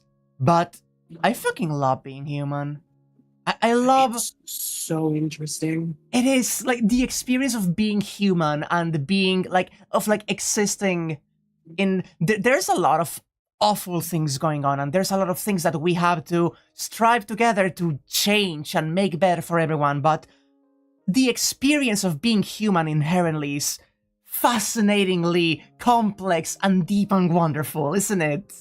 Oh, it so is. We're getting real existential right now. We are, but I like... My vibes are prime right now. I feel really good. Yeah, also listen, we were playing the game that's all about literal figures of history that left a mark, whose presence is so constant across time that people are capable of summoning them as familiars in the present to fight for a wish. I think there's something to be said about getting existential in this situation, you know? Like, it You fits. and I have had... I remember the moment that you first suggested that I really should get into Fate. It's when I was like talking about creative writing stuff with you. And we ended up getting onto a thing about like, oh yeah, and then like this is altered by like people's perceptions of it. And like it's clear the group consensus that creates this image of this thing. And you were like, I think you'd really like Fate. Also taste, all the senses to detect things that are important to eat or not to eat. Now we have made poisons and exotic treats that we mix with all sorts of things we need. Yeah. I was just fucking eating spicy chicken earlier. Oh, it's so good. God. It's just so cool. It's so cool. And speaking about existentialism and all, I have talked before. Me and friends hold certain ideas, metaphysical, philosophical, and like spiritual ideas. And the thought in fate, you know, of like mythical figures of history and myth that are deified by just the hopes and dreams of the people in the present is something that just touches something that I so primarily love specifically in that sense. To quote the thing we kept repeating at each other, it hits, doesn't it?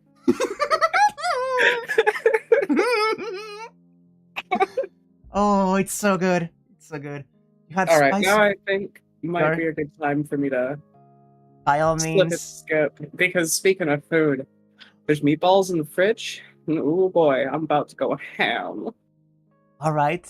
In that case, I will be seeing you next time, Anya. Thank you so much for being here with me. Thank you so much for having me. And goodbye. I will see you next week. Hopefully. Bye. Bye-bye, hon. Bye. And there she goes. Ah, that got a lot more real than I thought it was going to be getting at just the end of the stream, but oh boy. I've just been vibing hard. I really love the not juxtaposition, the confluence, the combination of something that you're passionate about and something that like, it's not just you go through something and you enjoy it, like enjoying it together with someone and just sharing these vibes and then having little moments of analysis about themes in the actual thing and then discussing afterwards how those themes hit you personally. And oh, I don't know, I just really enjoy talking about this kind of thing. I really enjoy this. But I've been talking alongside Anya for 3 hours, 12 minutes, and 48 seconds. So I think it's about time we leave and go our ways separately, chat. You love this kind of talks, yeah. I'll be back on Sunday with more Tears of the Kingdom, Wednesday with more Lisa, and hopefully, if there's no problems, I should be back with Anya on Friday or Saturday, depending. Hopefully it's Friday, usually Friday, but like it could be Saturday, you know how it is. Pegawoos. Also, before I leave, I want to point what's left of chat your attention to the last person that has talked in this chat right now, Day Stargazer. My lovely mod and partner Jade just happens to be having her body birthday today. So I want everyone in chat right here to give a big hand to the loveliest dog girl this side of the internet. Just celebrate a celebration. Happy birthday, Jade.